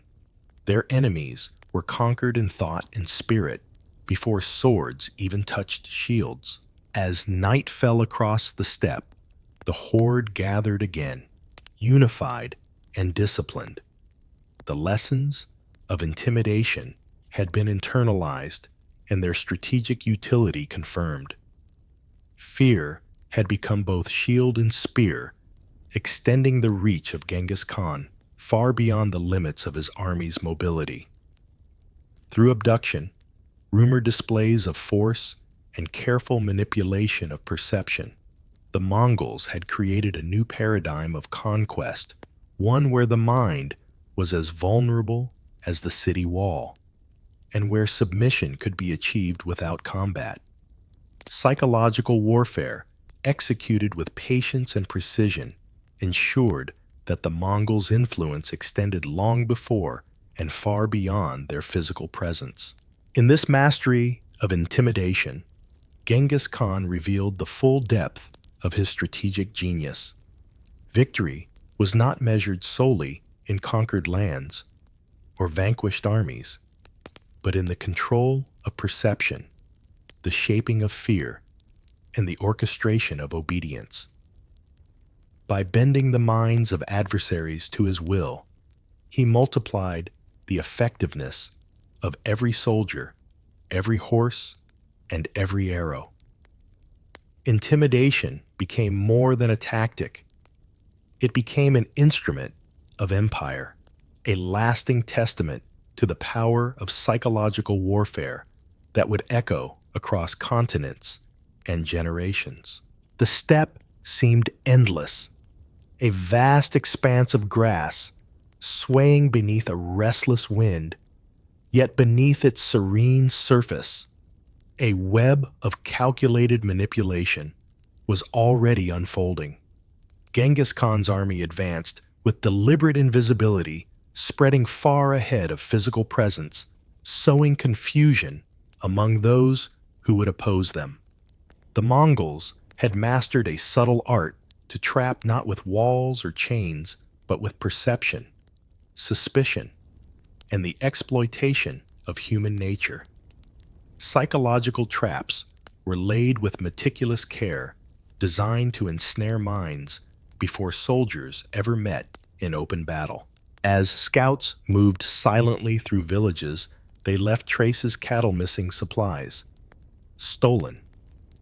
A messenger glimpsed at dawn with cryptic warnings. Each observation, each whisper, was a signal to those who watched from fortifications or town walls. Were the Mongols near? Were they observing closely? The uncertainty gnawed at leaders, creating hesitation and doubt. In these moments, fear became a lens through which every decision was filtered. Genghis Khan's genius lay not merely in striking with force, but in crafting the illusion of omnipresence and omniscience. One of the most effective tools in this arsenal was the deliberate division of enemy forces. Mongol detachments would appear to approach from multiple directions, creating the impression of a vast and scattered army, more numerous than it truly was. Defenders, unable to discern the true size or disposition of the forces, often overextended their defenses, misallocated troops, or argued among themselves over strategy. Confusion multiplied across councils, where hesitation became a weapon, wielded not by swords, but by imagination. Genghis Khan understood that chaos in the mind could be as devastating as chaos on the battlefield. Deception was not limited to appearances. The Mongols perfected feigned retreats, drawing enemies into prepared traps only to envelop them once they had overcommitted. But the sophistication went beyond that, even before engagement traps were set through rumor and subtle manipulation. False intelligence strategically leaked suggested weaknesses, betrayals, or movements that never occurred. Rival leaders, unsure of who to trust, became suspicious of allies, fractured their own alliances, and often acted against their own interests. Distrust became a battlefield weapon, turning human relationships into instruments of conquest. The steppe itself became a stage for these psychological games. Fires were lit on distant hills, meant to suggest encampments larger than reality. Dust kicked up by hidden cavalry created illusions of movement. Sounds of galloping hooves echoed through valleys at night, leaving observers to wonder whether the Mongols were retreating, advancing, or striking from multiple directions. In the quiet, uncertainty became a tool. Every misjudgment of distance or timing magnified the enemy's vulnerability. The Mongols turned perception into strategy, demonstrating that warfare extended far beyond immediate combat. Even the seemingly mundane aspects of Mongol logistics were weaponized. Supply lines arranged to give the impression of unstoppable mobility misled observers regarding the army's true intentions. Troop movements were choreographed to create patterns suggesting plans and numbers that did not exist. Messages sent by captured or freed envoys contained hints and ambiguities, encouraging leaders to overthink, miscalculate, or act preemptively. In this environment, hesitation became inevitable. The Mongols' understanding of human psychology ensured that the battlefield existed not just in open plains, but within the minds of those who would oppose them. Local populations were equally ensnared. Fear of Mongol cunning and cruelty, carefully reinforced by rumors, led communities to act in ways that facilitated conquest. Towns fortified the wrong gates. Armies deployed to false positions, and internal conflicts flared under the pressure of suspicion. Genghis Khan's approach transformed ordinary human caution into strategic advantage. By manipulating belief, expectation, and perception, The Mongols orchestrated outcomes without directly engaging in combat, ensuring that their victories were as much intellectual as they were physical. This mastery of deception extended to leadership itself. Mongol commanders trained their men not only in martial skill, but in the execution of psychological strategy. Every movement, every reported engagement, and every rumor was part of a broader plan to destabilize and disorient the enemy. Soldiers understood that their actions, whether visible or hidden, contributed to a narrative carefully designed to control perceptions. In this way, the Mongols turned discipline into an instrument of mental warfare, magnifying the effect of every unit and every maneuver across vast distances. By exploiting suspicion, misinformation, and the natural human fear of the unknown, Genghis Khan created an environment where even the most confident opponents hesitated. Fortresses braced for attacks that would never come, alliances faltered under mistrust, and leaders overestimated the threat of forces they had never truly encountered. Psychological traps extended beyond the immediate moment of battle, shaping decisions, alliances, and strategies before swords or arrows were ever drawn. The Mongols had transformed the steppe into a landscape of perception where the mind could be conquered as surely as any territory. As night fell over the rolling plains, the Mongol army moved silently through the shadows. Every trail, every dust cloud, every faint sound contributed to a carefully orchestrated impression. Leaders across the region awoke to uncertainty, unsure where the Mongols were, how many they were, or what they intended.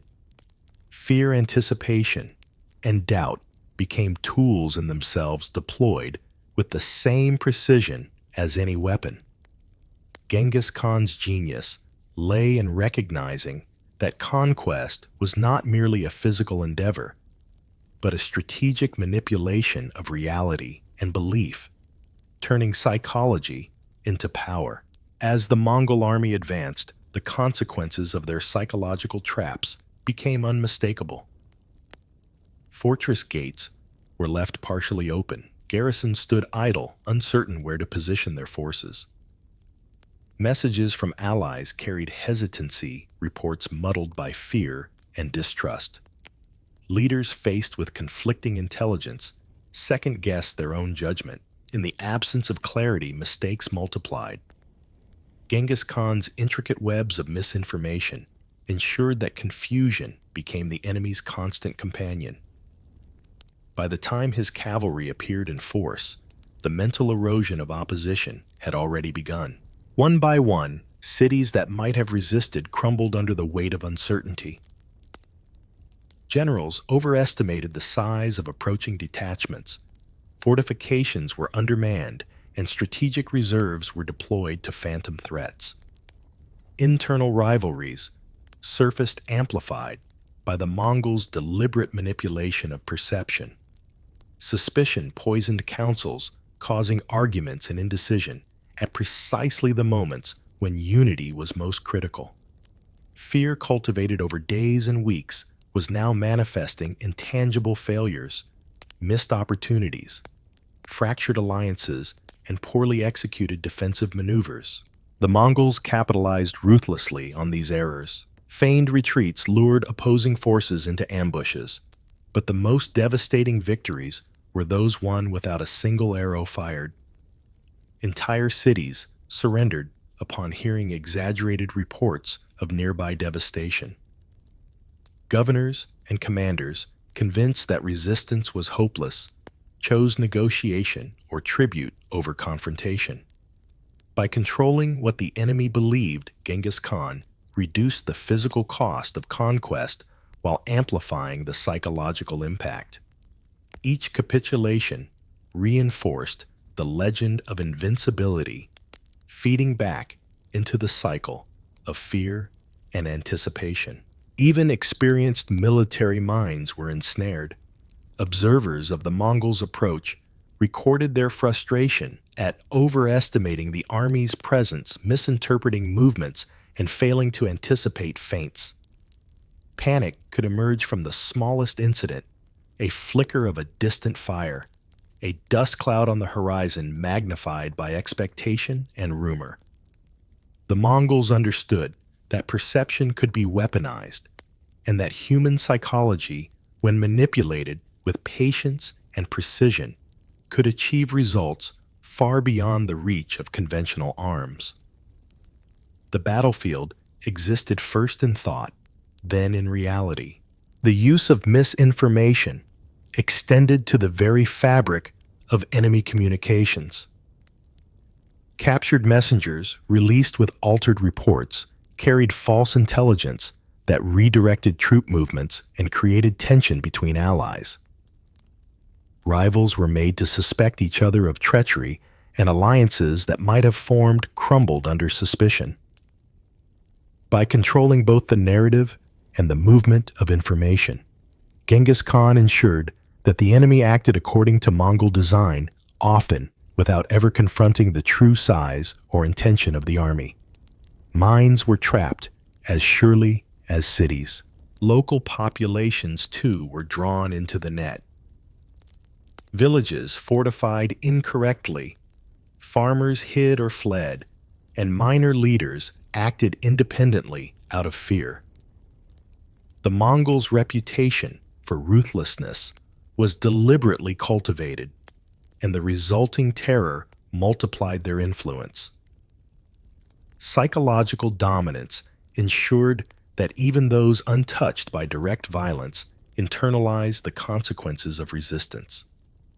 Compliance, tribute, and cooperation were obtained not only through fear, but through anticipation of a calculated and unavoidable response. The Mongols had made the mind a field of conquest as much as the land itself. Within the Mongol ranks, the execution of these strategies reinforced discipline and cohesion.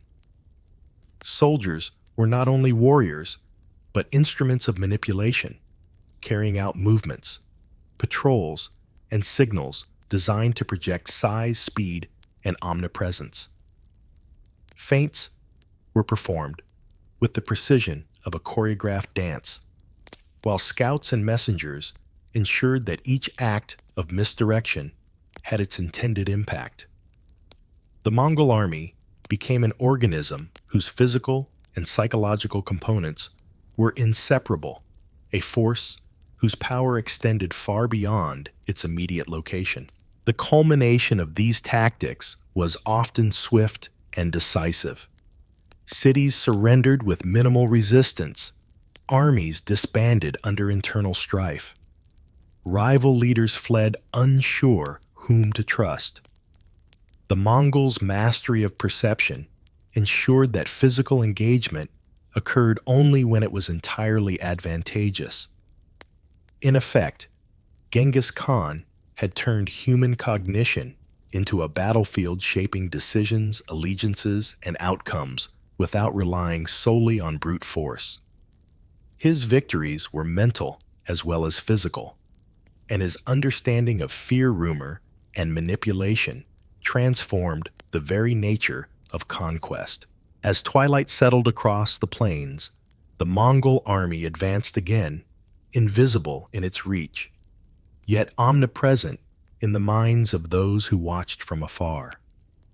Each feint, each rumor, each calculated act of deception reinforced a network of psychological dominance that spread across valleys, towns, and kingdoms. Genghis Khan had demonstrated that the mind could be conquered as surely as any wall or fortification. The Mongols' psychological traps ensured that fear, uncertainty, and suspicion worked in tandem with cavalry and archers, turning hesitation into strategy and indecision into an instrument of victory. By the end of these campaigns, the consequences were clear. Empires had fallen, not solely because of the Mongols' physical strength, but because the human mind had been systematically manipulated. Trust had been eroded, alliances fractured, and hope diminished in the face of persistent uncertainty. Genghis Khan's understanding of psychology, perception, and manipulation allowed him to win battles before they began, making the Mongols' conquests not only inevitable, but methodically orchestrated. The mind, when properly engaged, became the most potent battlefield of all. The horizon was hazy with the dust of countless hooves, yet in the heart of a city, life carried on with uneasy normalcy. Markets operated under cautious watchgates, were bolted and reinforced, and soldiers patrolled the ramparts with measured anxiety. Yet even as these defenses stood, invisible forces were at work manipulating perception and expectation. The Mongols did not simply attack walls, they attacked the minds of those within them. The anticipation of devastation, the knowledge of prior destruction, and the uncertainty of the Mongols' next move coalesced into a pressure as tangible as any siege engine. Genghis Khan's armies had perfected the art of encirclement. Cities found themselves isolated, supplies cut off, and communication lines intercepted or corrupted. Scouts and light cavalry roamed freely, transmitting intelligence back to commanders while spreading rumors among the populace. The psychological weight of being watched and surrounded was deliberate. The Mongols understood that fear intensified when one felt trapped, yet unable to discern the enemy's strength or position. From inside the walls, each movement outside seemed unpredictable, each shadow potentially an agent of conquest. Doubt became as effective a weapon as the bow or the battering ram.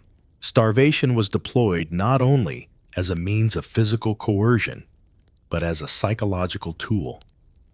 Crops were burned, livestock seized, and trade routes disrupted. By constraining the availability of food and water, the Mongols forced leaders to confront the inevitability of human suffering. Hunger, slow and inexorable, eroded morale. Even the most disciplined soldiers became distracted, worried, and despairing. Civilians whispered of the fate of other settlements, each tale amplifying anxiety. The longer the siege lasted, the more the mental strain compounded, ensuring that submission would appear increasingly rational, even before the Mongols approached the gates. Inside the city, the effects were immediate. Councils met repeatedly, debates became frantic, and plans shifted daily, as rumors and intelligence created a sense of constant urgency. Leaders struggled to maintain authority, trying to project confidence even as the gnawing uncertainty undermined decisions. Each day of isolation deepened suspicion among allies and civilians alike. The Mongols exploited these fractures with precision, sending small contingents to probe defenses, withdraw, and return elsewhere. Every movement was calculated to create ambiguity, exaggerate strength, and accelerate the breakdown of coordinated resistance. Siegecraft itself was a performance of psychological dominance. When the Mongols finally employed battering rams, catapults, or siege towers, it was often after prolonged periods of subtle manipulation. The timing ensured that defenders were already weakened in mind and body. The visual and auditory impact of siege engines compounded prior fears, turning the city into a theater of inevitability. Every assault, every thunder of projectiles reinforced the narrative that resistance was futile. The Mongols had learned that conquest could be achieved more efficiently when terror preceded action, when the enemy's mind was primed for defeat. Even the city's inhabitants, who remained civilians rather than soldiers, felt the effects of psychological warfare. Rumors of massacres, the sight of distant smoke, and the distant sounds of cavalry at night suggested threats everywhere. Families barricaded homes, merchants ceased operations, and minor leaders began negotiating with the Mongols preemptively. Submission became a pragmatic choice. By targeting both the military and civilian psyche, Genghis Khan ensured that pressure was felt throughout the societal hierarchy, creating compliance that was both voluntary and coerced. The Mongols' coordination of these tactics was meticulous. Intelligence gathered by spies and scouts informed every move, ensuring that pressure was applied where it would have maximum psychological impact. Feint threats and visible maneuvers were calibrated to heighten anxiety and uncertainty. Defenders found themselves reacting to not only the physical presence of the enemy, but to the constant barrage of uncertainty about location numbers and intentions. The Mongols had transformed a siege from a simple contest of fortifications into a complex interplay of perception, anticipation, and human emotion. Even the most resolute generals began to fracture under the pressure. Nightfall offered no relief. Sounds carried across walls, shadows moved beyond sight, and every minor incident became evidence of a greater unseen force. Soldiers slept lightly. Children cried at night, and councils argued over interpretations of Mongol strategy.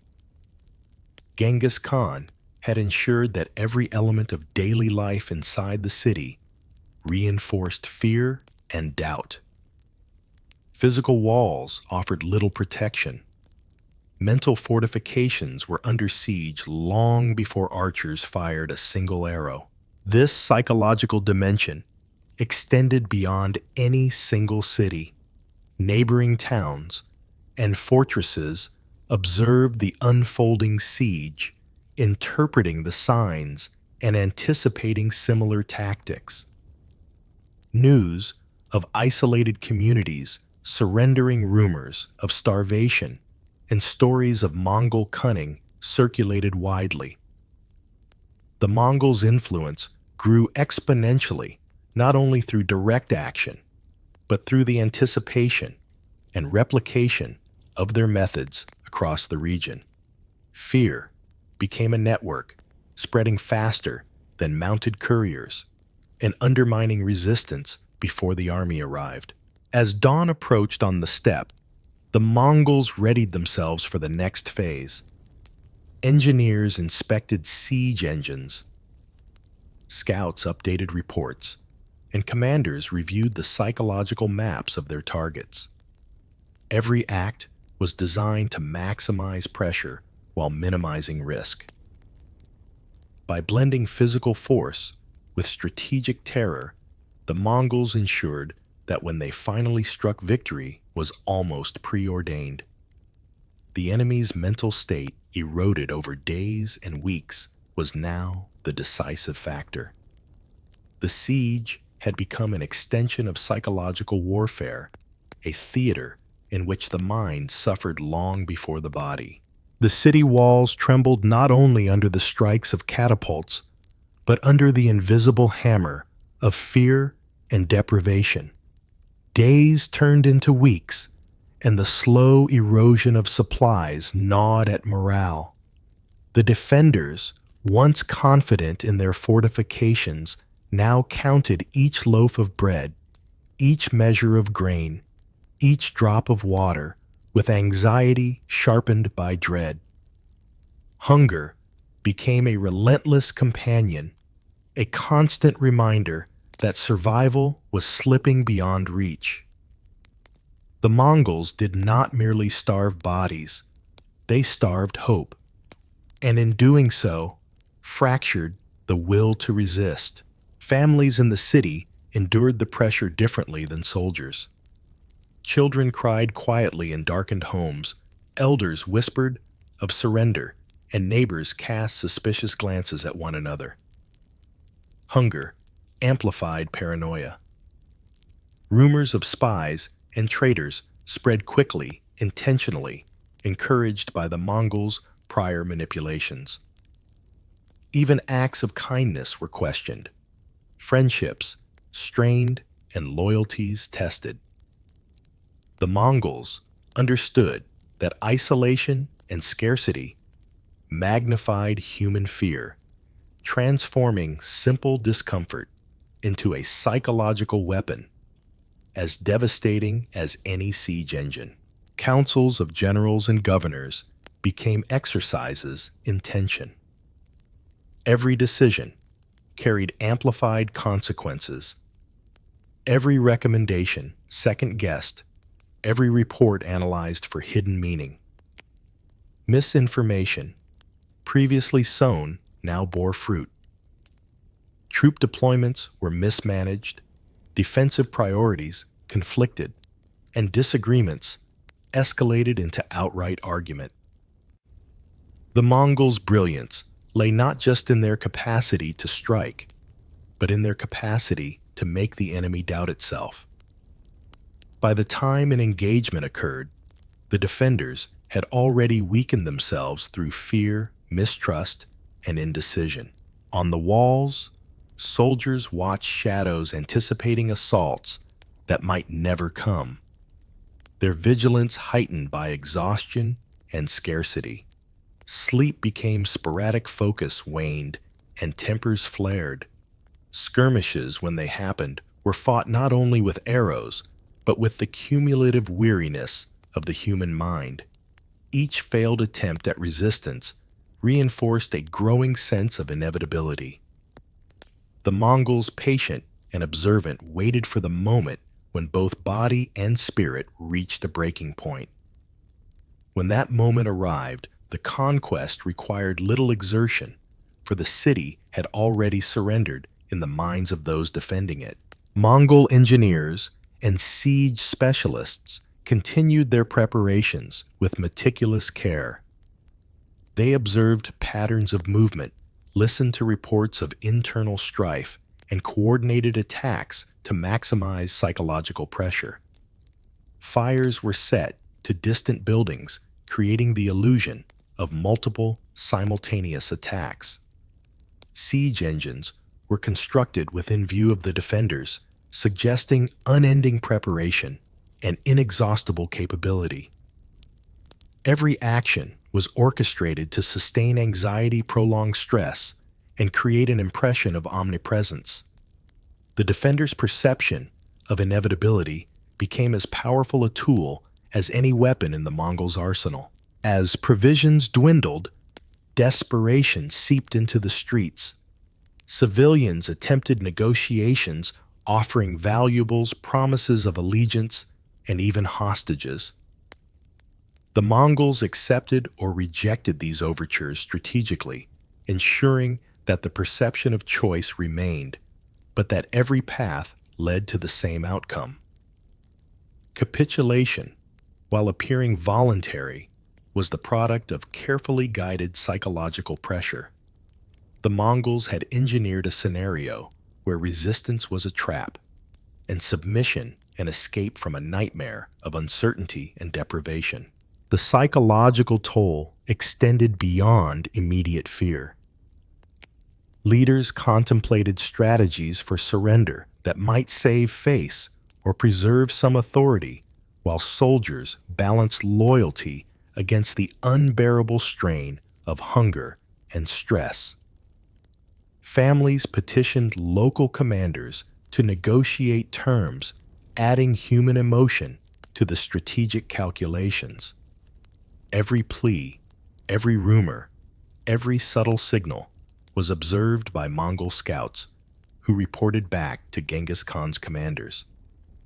The interplay of human desperation and Mongol foresight ensured that each decision by the defenders advanced the Mongols' broader objective. Finally, when the walls could no longer hold, when food ran out and cohesion dissolved, the Mongols moved decisively.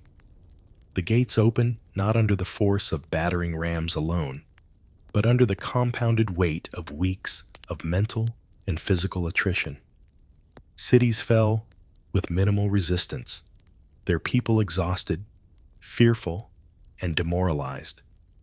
Even as the Mongol cavalry entered, the victory had already been secured long before in minds and choices made under pressure and in the erosion of hope.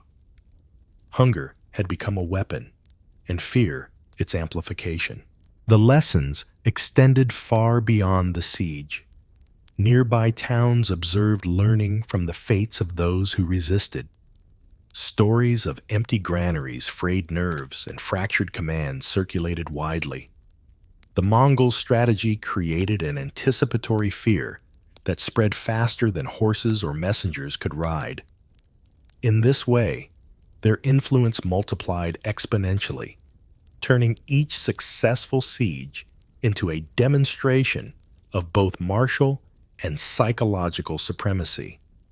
The enemy's mind became as much a battleground as the city itself.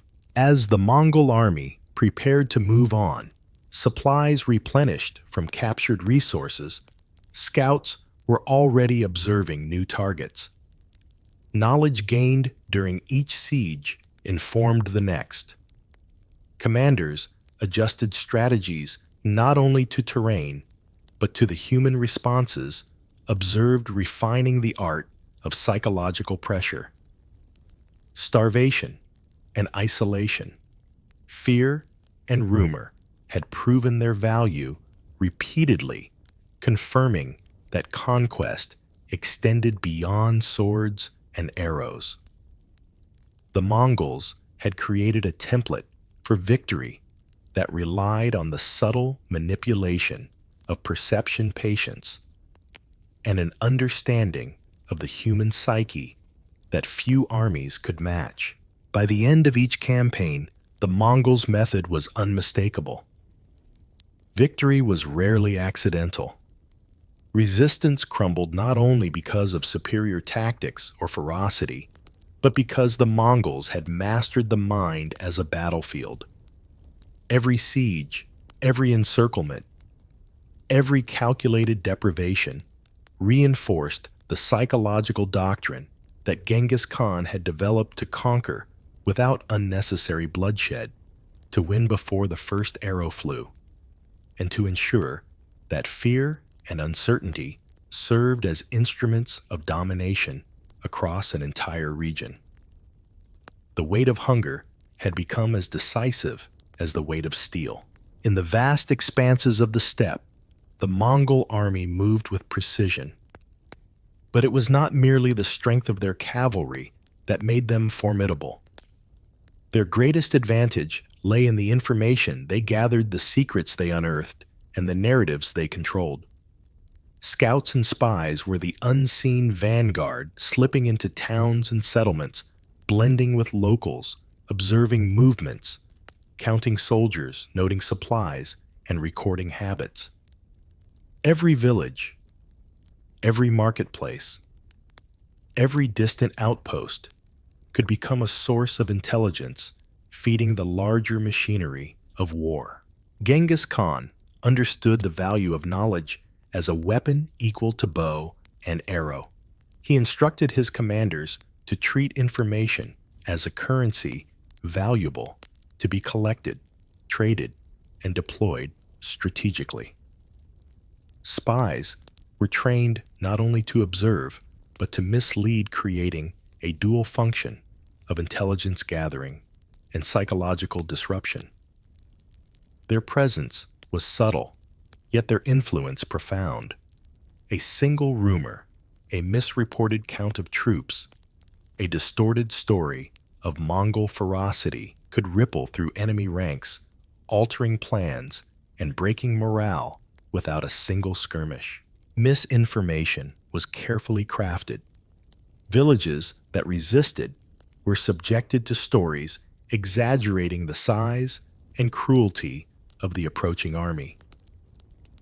Tales of massacres in distant towns spread quickly, instilling dread before the Mongols arrived. Commanders who might have fortified walls or marshaled troops instead hesitated second-guessed and often acted against their own strategic interests. The Mongols' ability to manipulate perception ensured that fear preceded action, turning anticipation into a weapon as deadly as any siege engine. Captured enemies were also instrumental in this process. Messengers were released with deliberately altered reports, feeding false intelligence to allies and neighbors. Minor conflicts were framed as larger threats. Strategic weaknesses were highlighted to provoke rash responses. Suspicion was sown among coalitions, weakening potential alliances before they could form. In this web of deception, trust became scarce and hesitation multiplied. The Mongols exploited this scarcity, with patience waiting for uncertainty to transform into errors on the battlefield. Even within fortified cities, misinformation spread like wildfire. Merchants, soldiers, and civilians alike became instruments of Mongol influence, often unknowingly. A miscount of horses, an overestimation of enemy forces, or a rumor of betrayal could trigger panic. The psychological pressure was relentless, invisible, and unyielding. By controlling the narrative, Genghis Khan ensured that physical confrontation was often unnecessary. The enemy's mind had already conceded the field. Cities capitulated, armies faltered, and leaders negotiated out of fear rather than force.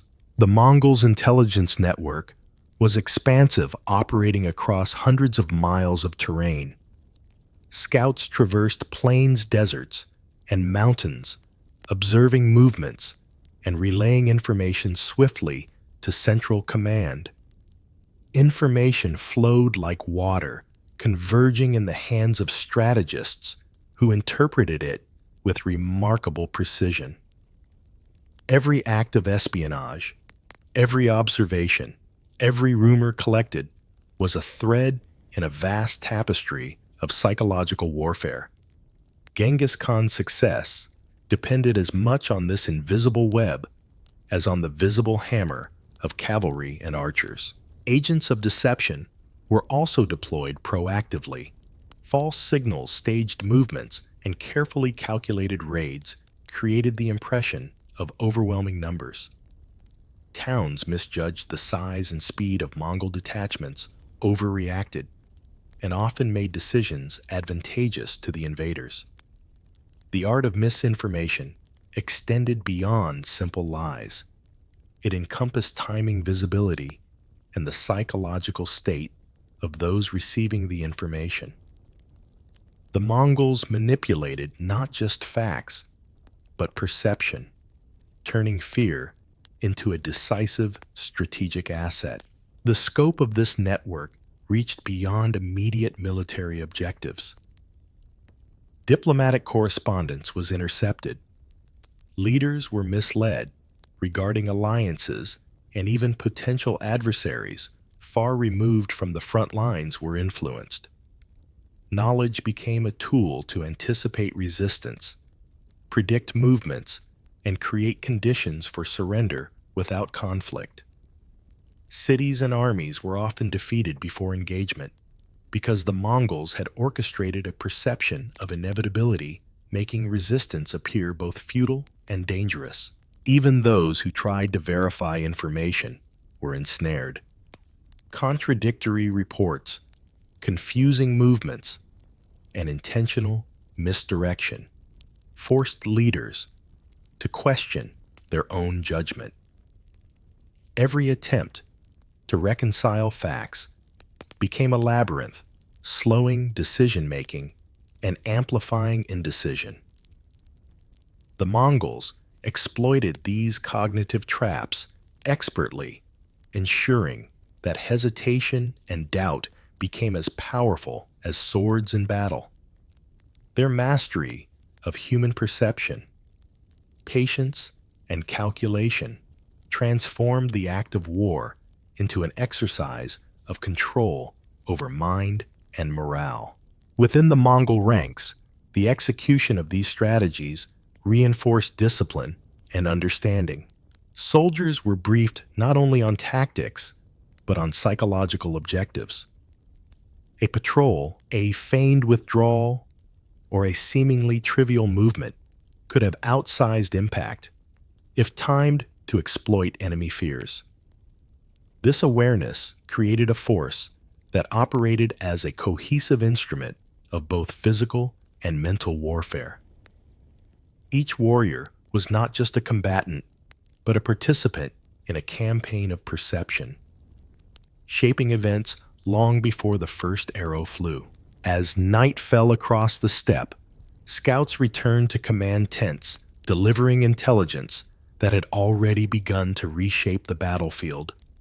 Commanders studied patterns, interpreted behaviors, and decided how to deploy misinformation in the next stage of operations.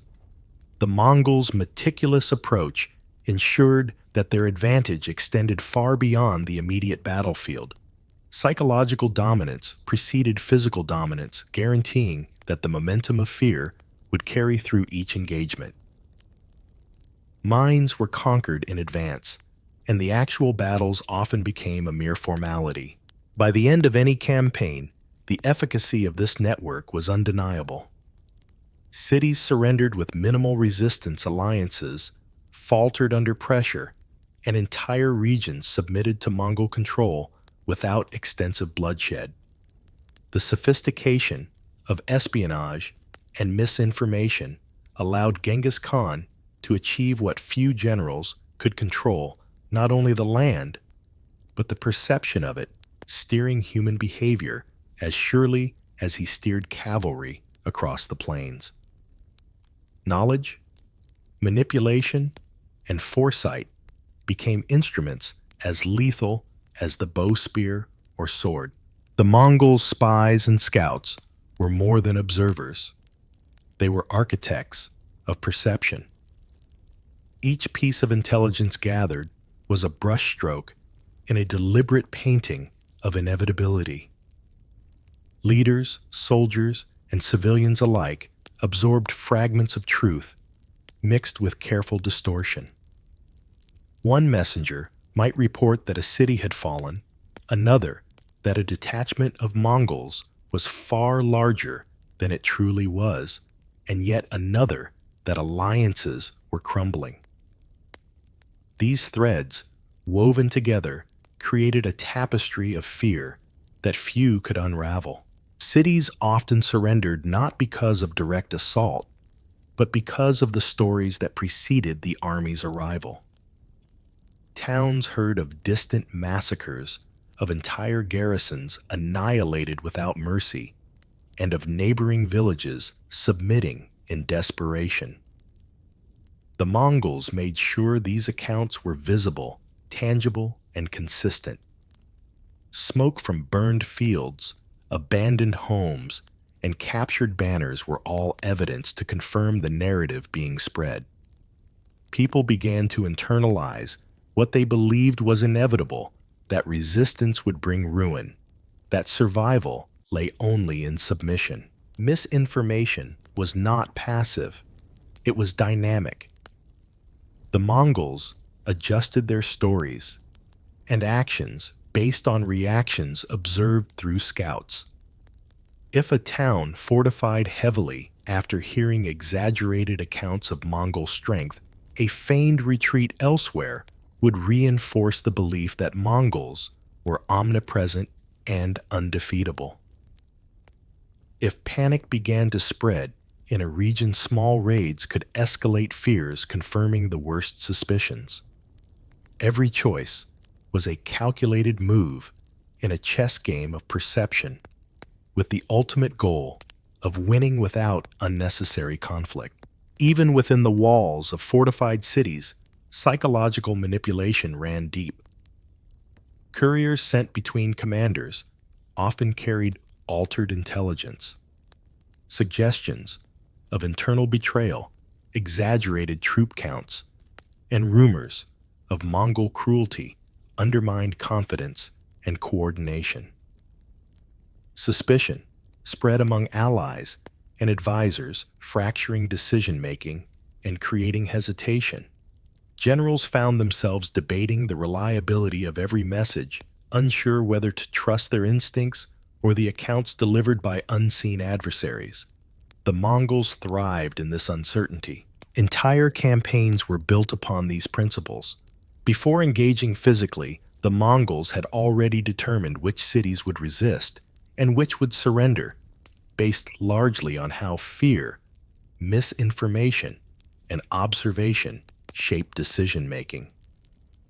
This meant that in many cases, the army arrived to find gates already opened, leaders negotiating terms, and civilians acquiescing in relief.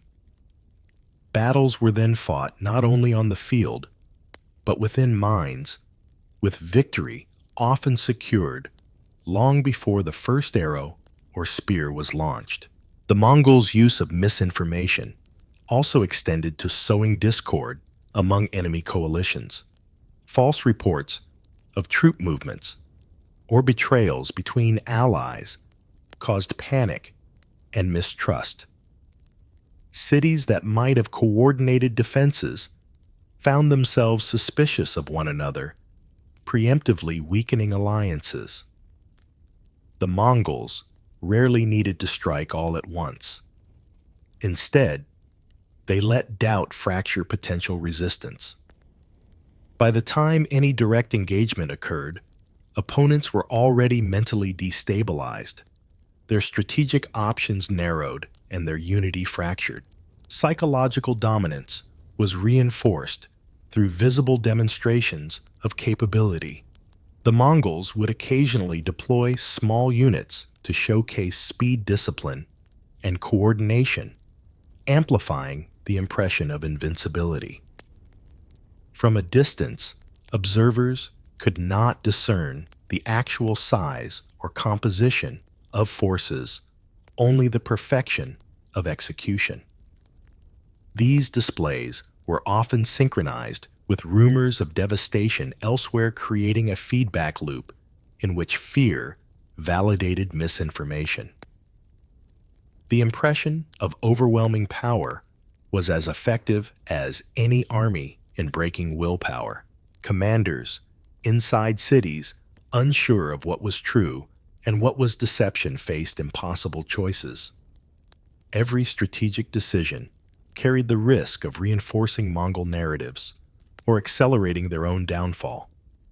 Troops were overextended in futile patrols, misallocation of resources became common, and hesitancy allowed Mongol forces to exploit weaknesses with minimal effort.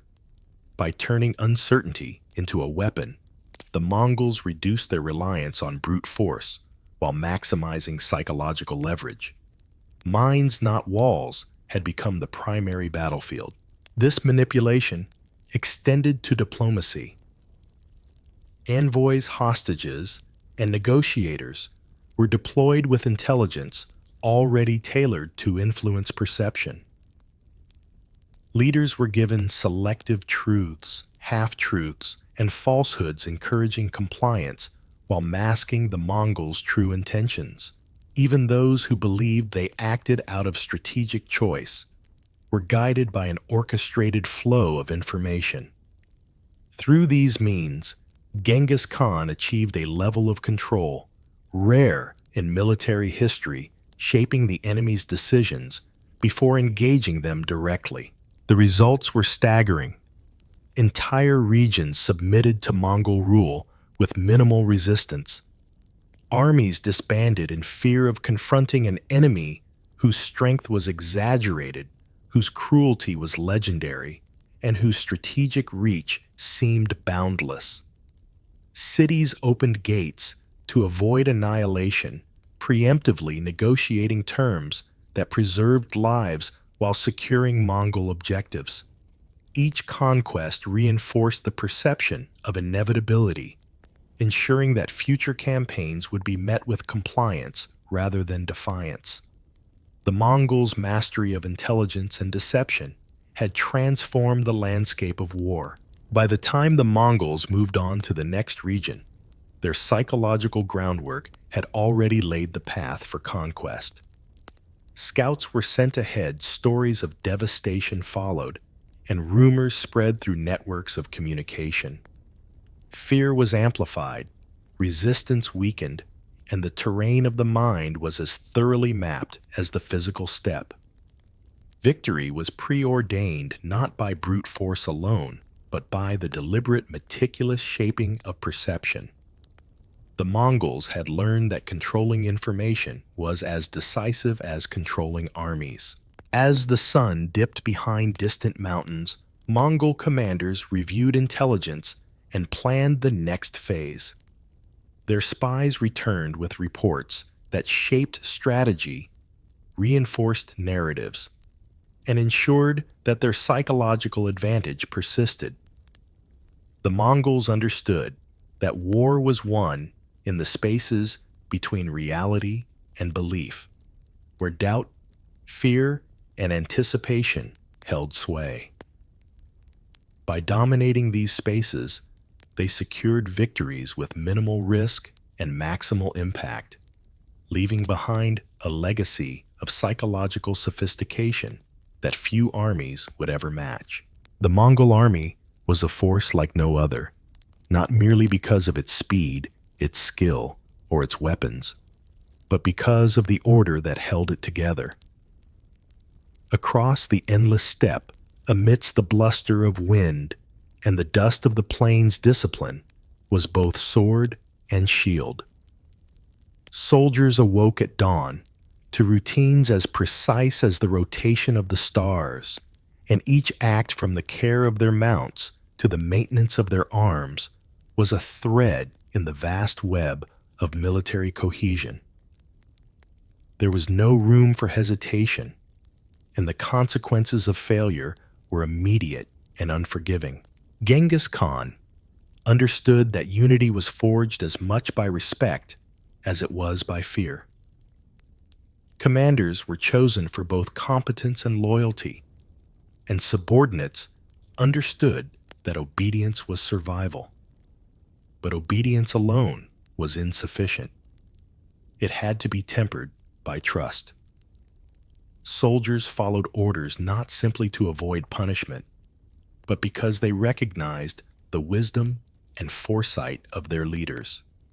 Within this balance of reverence and trepidation, the Mongols achieved a cohesion that transcended ordinary military structure.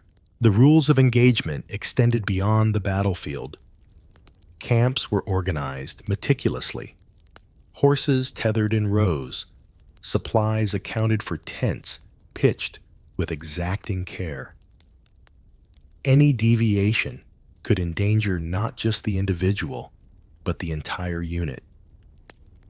Discipline was enforced with rigor. Infractions were met with immediate correction, often harshly ensuring that error became an anomaly, not a norm. Yet alongside the fear of punishment existed a clear understanding of reward and recognition. Skill, bravery, and ingenuity were celebrated. The Mongol army operated as a living organism, each part reinforcing the others, bound together by both respect and apprehension. Within this framework, soldiers developed an acute awareness of collective responsibility. A single mistake could compromise the entire operation, and every man carried that knowledge like a weight on his shoulders. The fear of failure was sharpened not by threats alone, but by experience. Campaigns were relentless, and the cost of error visible in burned towns, shattered defenses, and fallen comrades. In these conditions, mental resilience became as vital as physical strength. Soldiers learned quickly that personal survival was inseparable from the survival of the group. Leadership was exercised with both calculation and clarity. Genghis Khan and his generals maintained control not through chaos, but through an intricate balance of authority and psychological insight. Orders were precise, expectations explicit, and the chain of command unambiguous. In moments of battle or crisis, hesitation could be fatal, and the structure instilled confidence even as fear persisted. Soldiers could anticipate one another's actions because they understood the standards, the discipline, and the shared imperatives that governed their lives. Even within the smallest units, bonds were reinforced by shared experiences. Long rides across the plains, harsh winters, and the scarcity of resources forced men to rely on one another. Mutual dependence created loyalty, yet it also reinforced the omnipresent awareness that failure of duty endangered all. Fear, therefore, was not arbitrary. It was instrumental, a tool to maintain cohesion and ensure that each individual performed at the peak of capability. Within the Mongol army, fear and respect were inseparable.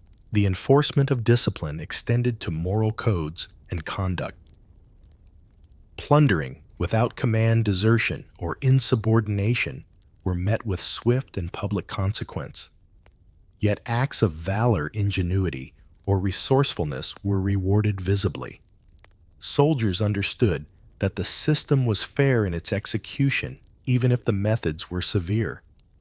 The clarity of consequence fostered predictability, which in turn allowed soldiers to focus their energy on the demands of war rather than the uncertainty of punishment.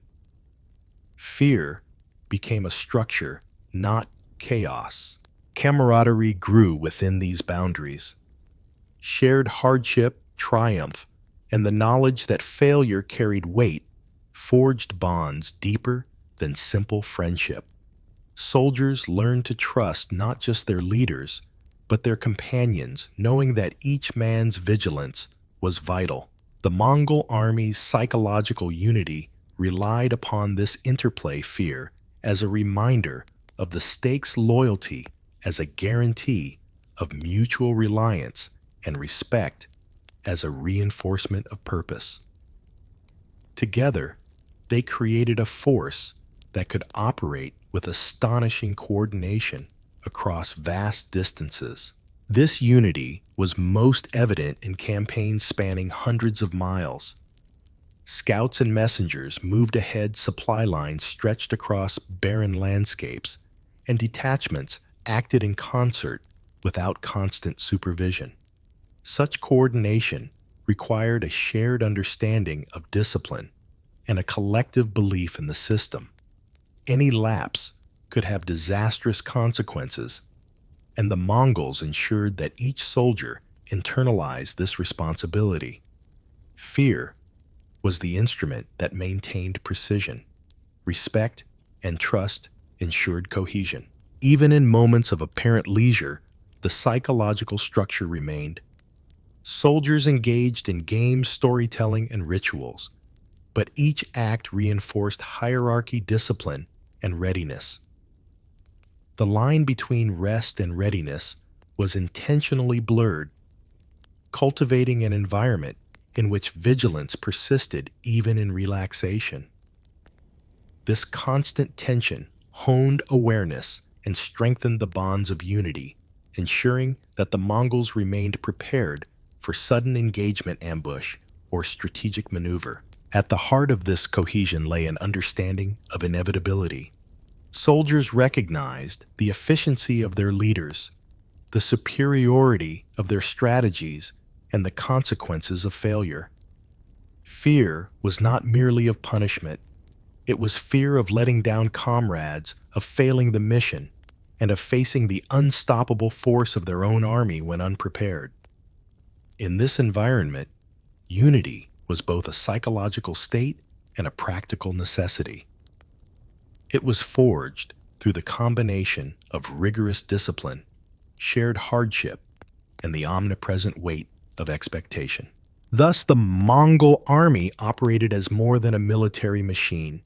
It functioned as a finely tuned instrument of psychological control, both internally and externally. Fear, respect, and loyalty intertwined to create cohesion, enabling rapid, coordinated action across immense distances. Soldiers understood the stakes, internalized the consequences of failure, and trusted their leaders and comrades to uphold the system. In this crucible of discipline and fear, the Mongols developed a force unparalleled in efficiency and effectiveness, capable of projecting power far beyond the steppe. The Mongols' internal cohesion was continuously tested not by distant enemies, but by the pressures of command and human nature itself. Desertion, insubordination, or disobedience could have catastrophic consequences on campaigns that spanned hundreds of miles across deserts, rivers, and mountains. The army's leadership understood that discipline alone was insufficient. It required a system that intertwined fear, accountability, and the assurance of loyalty. Every soldier knew that their actions, both successes and failures, were visible to all, and the consequences of misjudgment were immediate and unforgettable. Punishments were exacting and public, designed to reinforce order and prevent disorder from spreading. A soldier who shirked duty might face the lash, public reprimand, or reassignment to the most dangerous tasks. These consequences were not arbitrary. They were calculated to maintain operational integrity and cohesion.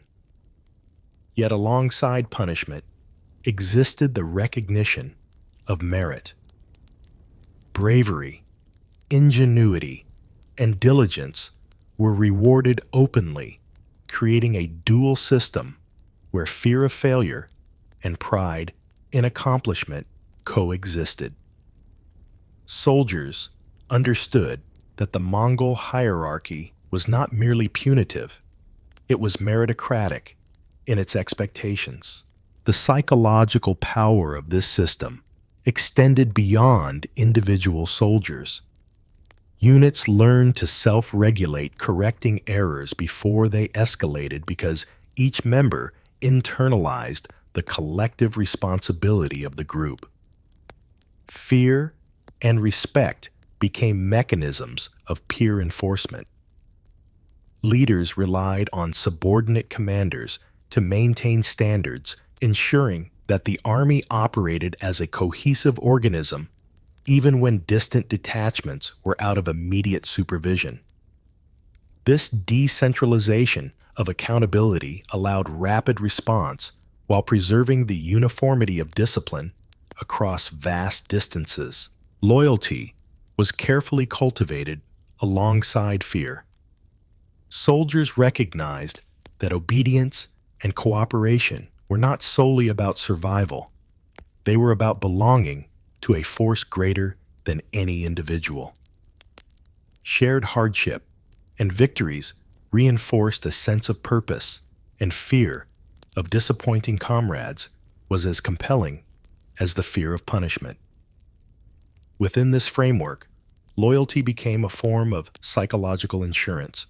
Soldiers would act in accordance with orders not only because they feared reprisal, but because they understood that the army's effectiveness and their survival depended on unwavering cohesion. This blend of fear and loyalty extended to the Mongols' elite leaders as well. Commanders were constantly evaluated not only for tactical skill, but for their ability to maintain unity, inspire respect, and enforce discipline without unnecessary cruelty. Genghis Khan's scrutiny ensured that leaders at every level understood the delicate balance between intimidation and inspiration. A successful commander could wield fear as a tool while fostering loyalty and morale, ensuring that his troops remained disciplined and effective even under the most grueling conditions. Within the army, every ritual movement and decision reinforced this psychological structure. Morning inspections drills and the care of mounts were as much about mental conditioning as they were about practicality. Soldiers learned to anticipate commands, execute orders with precision, and respond swiftly to unexpected situations. The omnipresent awareness that failure could jeopardize the group ensured that each individual's actions aligned seamlessly with the collective goal. The Mongols' discipline was not imposed externally. It was internalized, a cognitive architecture guiding behavior at every level. Fear also reinforced hierarchy. Soldiers knew the chain of command and respected it because breaking it risked both personal safety and the safety of the entire unit. Leaders were obeyed, but obedience was rooted in the recognition of competence and the consequences of deviation. This clarity reduced confusion, streamlined decision-making, and allowed for rapid action in complex fluid scenarios. Fear in this sense was not arbitrary terror. It was a structural element enabling order and predictability within a mobile, expansive force. Moreover, the psychological cohesion fostered adaptability. Soldiers, while disciplined, were not rigid. The Mongols thrived in environments that demanded flexibility, ambushes, feigned retreats, rapid redeployments, and night maneuvers. The shared understanding of purpose combined with internalized discipline allowed individuals to make split-second decisions in alignment with overarching strategy. Fear and respect were levers ensuring that initiative was exercised judiciously within the bounds of loyalty and collective responsibility. The result of this internal psychological engineering was extraordinary. The Mongol army could operate as a single, coherent entity over immense distances, coordinating complex maneuvers with precision. Units executed strategies independently, yet harmoniously guided by a shared cognitive map of expectations, rules, and objectives. Fear carefully administered reinforced vigilance. Loyalty ensured cohesion. Discipline maintained order. And respect cultivated confidence in leadership. Together, these forces created an army capable of feats unparalleled in history. Even in moments of triumph, the lessons of unity through fear persisted. After a victorious engagement, soldiers were reminded of both their achievements and their obligations. Victory celebrations reinforced loyalty, highlighted exemplary conduct, and subtly reminded all that the margin for error remained slim. The psychological architecture that had created cohesion in hardship was seamlessly integrated into moments of relief and pride. The Mongols' awareness that human behavior could be guided, conditioned, and optimized was central to their enduring success. Through this careful balance of fear and loyalty, Genghis Khan ensured that his army remained resilient in the face of adversity. Harsh winters, long marches, and scarce supplies tested both body and mind. Yet soldiers endured, driven by the internalized rules of conduct and the shared understanding of collective purpose. This unity, rooted in psychological insight, was as vital to conquest as the bow, the horse, or the spear. Without it, speed, strategy, and strength would have been insufficient. By the time the Mongols encountered their next opponent, the internal cohesion of their forces was complete. Soldiers acted with precision, leaders commanded with authority and insight, and units moved as extensions of one another across vast landscapes. The Mongol army was a single, disciplined organism, its internal psychological bonds as formidable as any external weapon.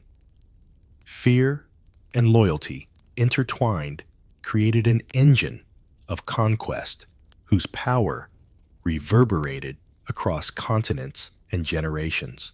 By the time the Mongol banners were furled over the remnants of distant cities, the echo of their campaigns lingered far beyond the battlefield. The thunder of hooves, the flares of smoke, and the whispered accounts of devastation became legends traveling faster than the fastest couriers. Across the steppes of Central Asia, the mountains of Persia, and the river valleys of Eastern Europe, one truth became undeniable. The Mongols did not merely conquer with swords, they conquered with minds. Entire regions remembered the strategic application of fear long after the last arrow had flown. The legacy of psychological warfare manifested first in the trembling of those who remained. Leaders who had heard of Genghis Khan's campaigns approached negotiation tables with trepidation, aware that defiance carried consequences not just for armies, but for civilians, cities, and entire regions. The Mongols' reputation preceded them, and by controlling perception, they had extended their power beyond the limits of physical reach. A city might surrender without a single skirmish. A ruler might comply without seeing the army firsthand. Fear, meticulously cultivated, became a currency of control. This influence transcended geography. Stories of Mongol precision, ruthlessness, and intelligence spread through traders, emissaries, and envoys. Even those who had never encountered the army firsthand internalized a vision of inevitability. From the courts of Europe to the deserts of the Middle East, rulers understood that the Mongols' strength lay not only in archers or cavalry, but in their ability to manipulate information, expectation, and morale. They had discovered that war could be waged as effectively in the mind as on the battlefield. In the wake of conquest, the Mongols demonstrated that control over narrative could be institutionalized.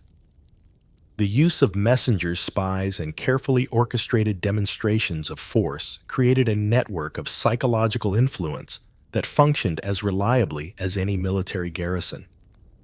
Cities understood that the army's reach extended far beyond sight, and every decision, whether to resist, negotiate, or flee, was influenced by an invisible hand of strategic perception. The Mongols had pioneered a form of warfare that merged reality with belief shaping action before engagement. Even long after the campaigns had ended, the principles remained influential. Subsequent generations of leaders and generals studied the Mongols' methods, realizing that brute strength alone was insufficient for lasting dominance. Intelligence networks, misinformation, feigned retreats, and the orchestration of fear became staples of strategic thinking.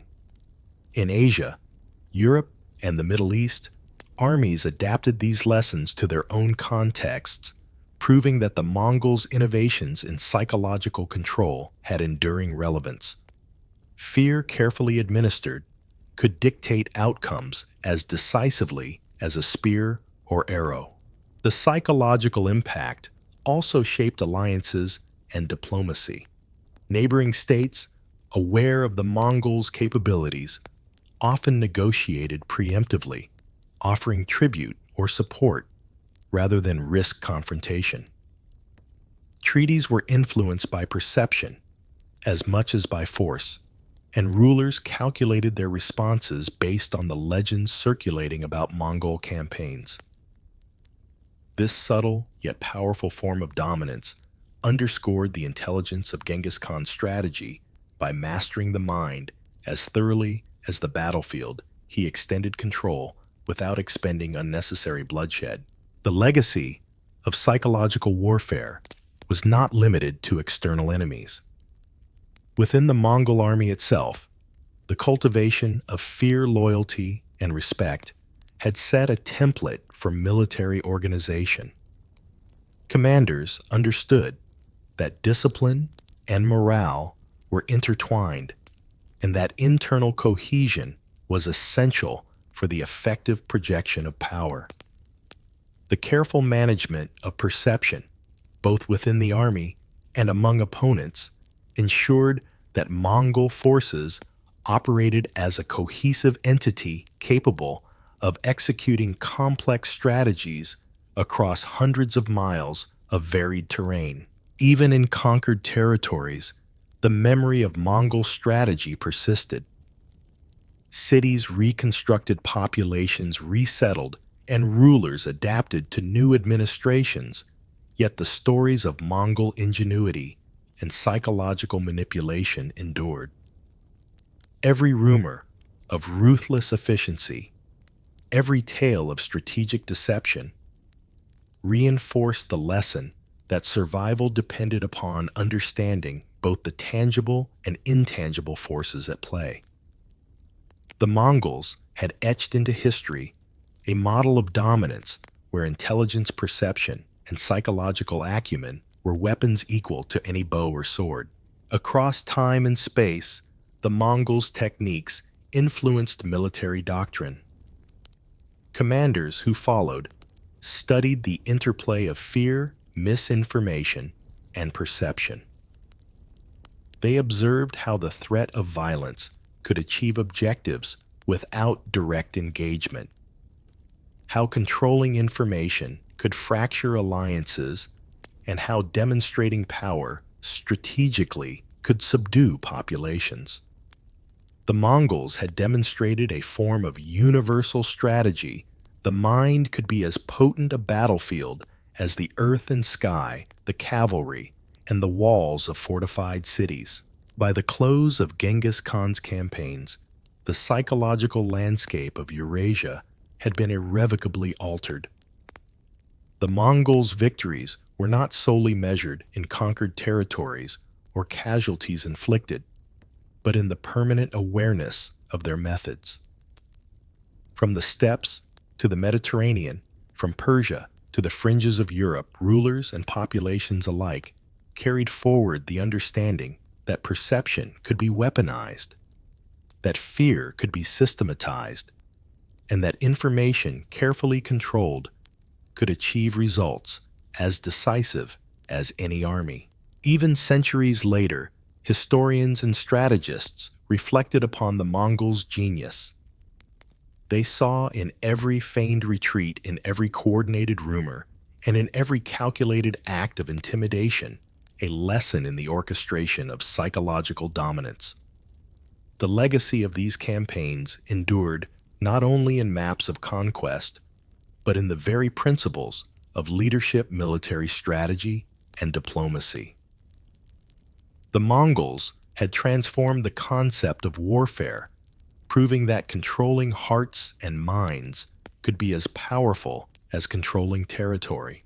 As the dust settled over the countless plains, deserts, and cities, the Mongols had traversed, their legacy of psychological mastery endured in ways more subtle than conquest. It was a power not written only in maps or in monuments of burned stone, but in the memory of those who had witnessed it and those who had inherited its lessons. From Asia to Europe, from the courts of kings to the strategy councils of generals, the imprint of Genghis Khan's mind remained indelible. The terror he wielded, the stories of precision and ruthlessness, and the meticulous orchestration of perception became the blueprint for understanding the mind as a battlefield. The Mongol model demonstrated that fear, when strategically applied, was more than punishment. It was a tool of cohesion, leverage, and influence. Leaders learned that instilling dread could prevent resistance before it even formed. Armies internalized that loyalty and discipline could be reinforced not only through rewards, but through the omnipresent understanding that failure carried immediate consequence. Psychological warfare was thus not a tactic employed in isolation, but a pervasive strategy that shaped every facet of command engagement and governance. The Mongols had proven that intelligence and perception could multiply the efficacy of raw power. Cities rebuilt in the aftermath of the Mongol campaigns remembered the lessons in subtle ways. Merchants, officials, and citizens understood that rumor and reputation were forces capable of shaping decisions, creating compliance, and deterring defiance. Tales of feigned retreats, deceptive maneuvers, and the relentless precision of Mongol cavalry became cautionary narratives passed from generation to generation. These stories became more than historical record. They were an enduring form of psychological instruction. Awareness of the unseen hand. The calculated mind became a survival tool in its own right. In military thought, Genghis Khan's innovations resonated for centuries. Strategists studied how misinformation, intimidation, and rapid, decisive action could achieve goals otherwise unreachable through conventional force.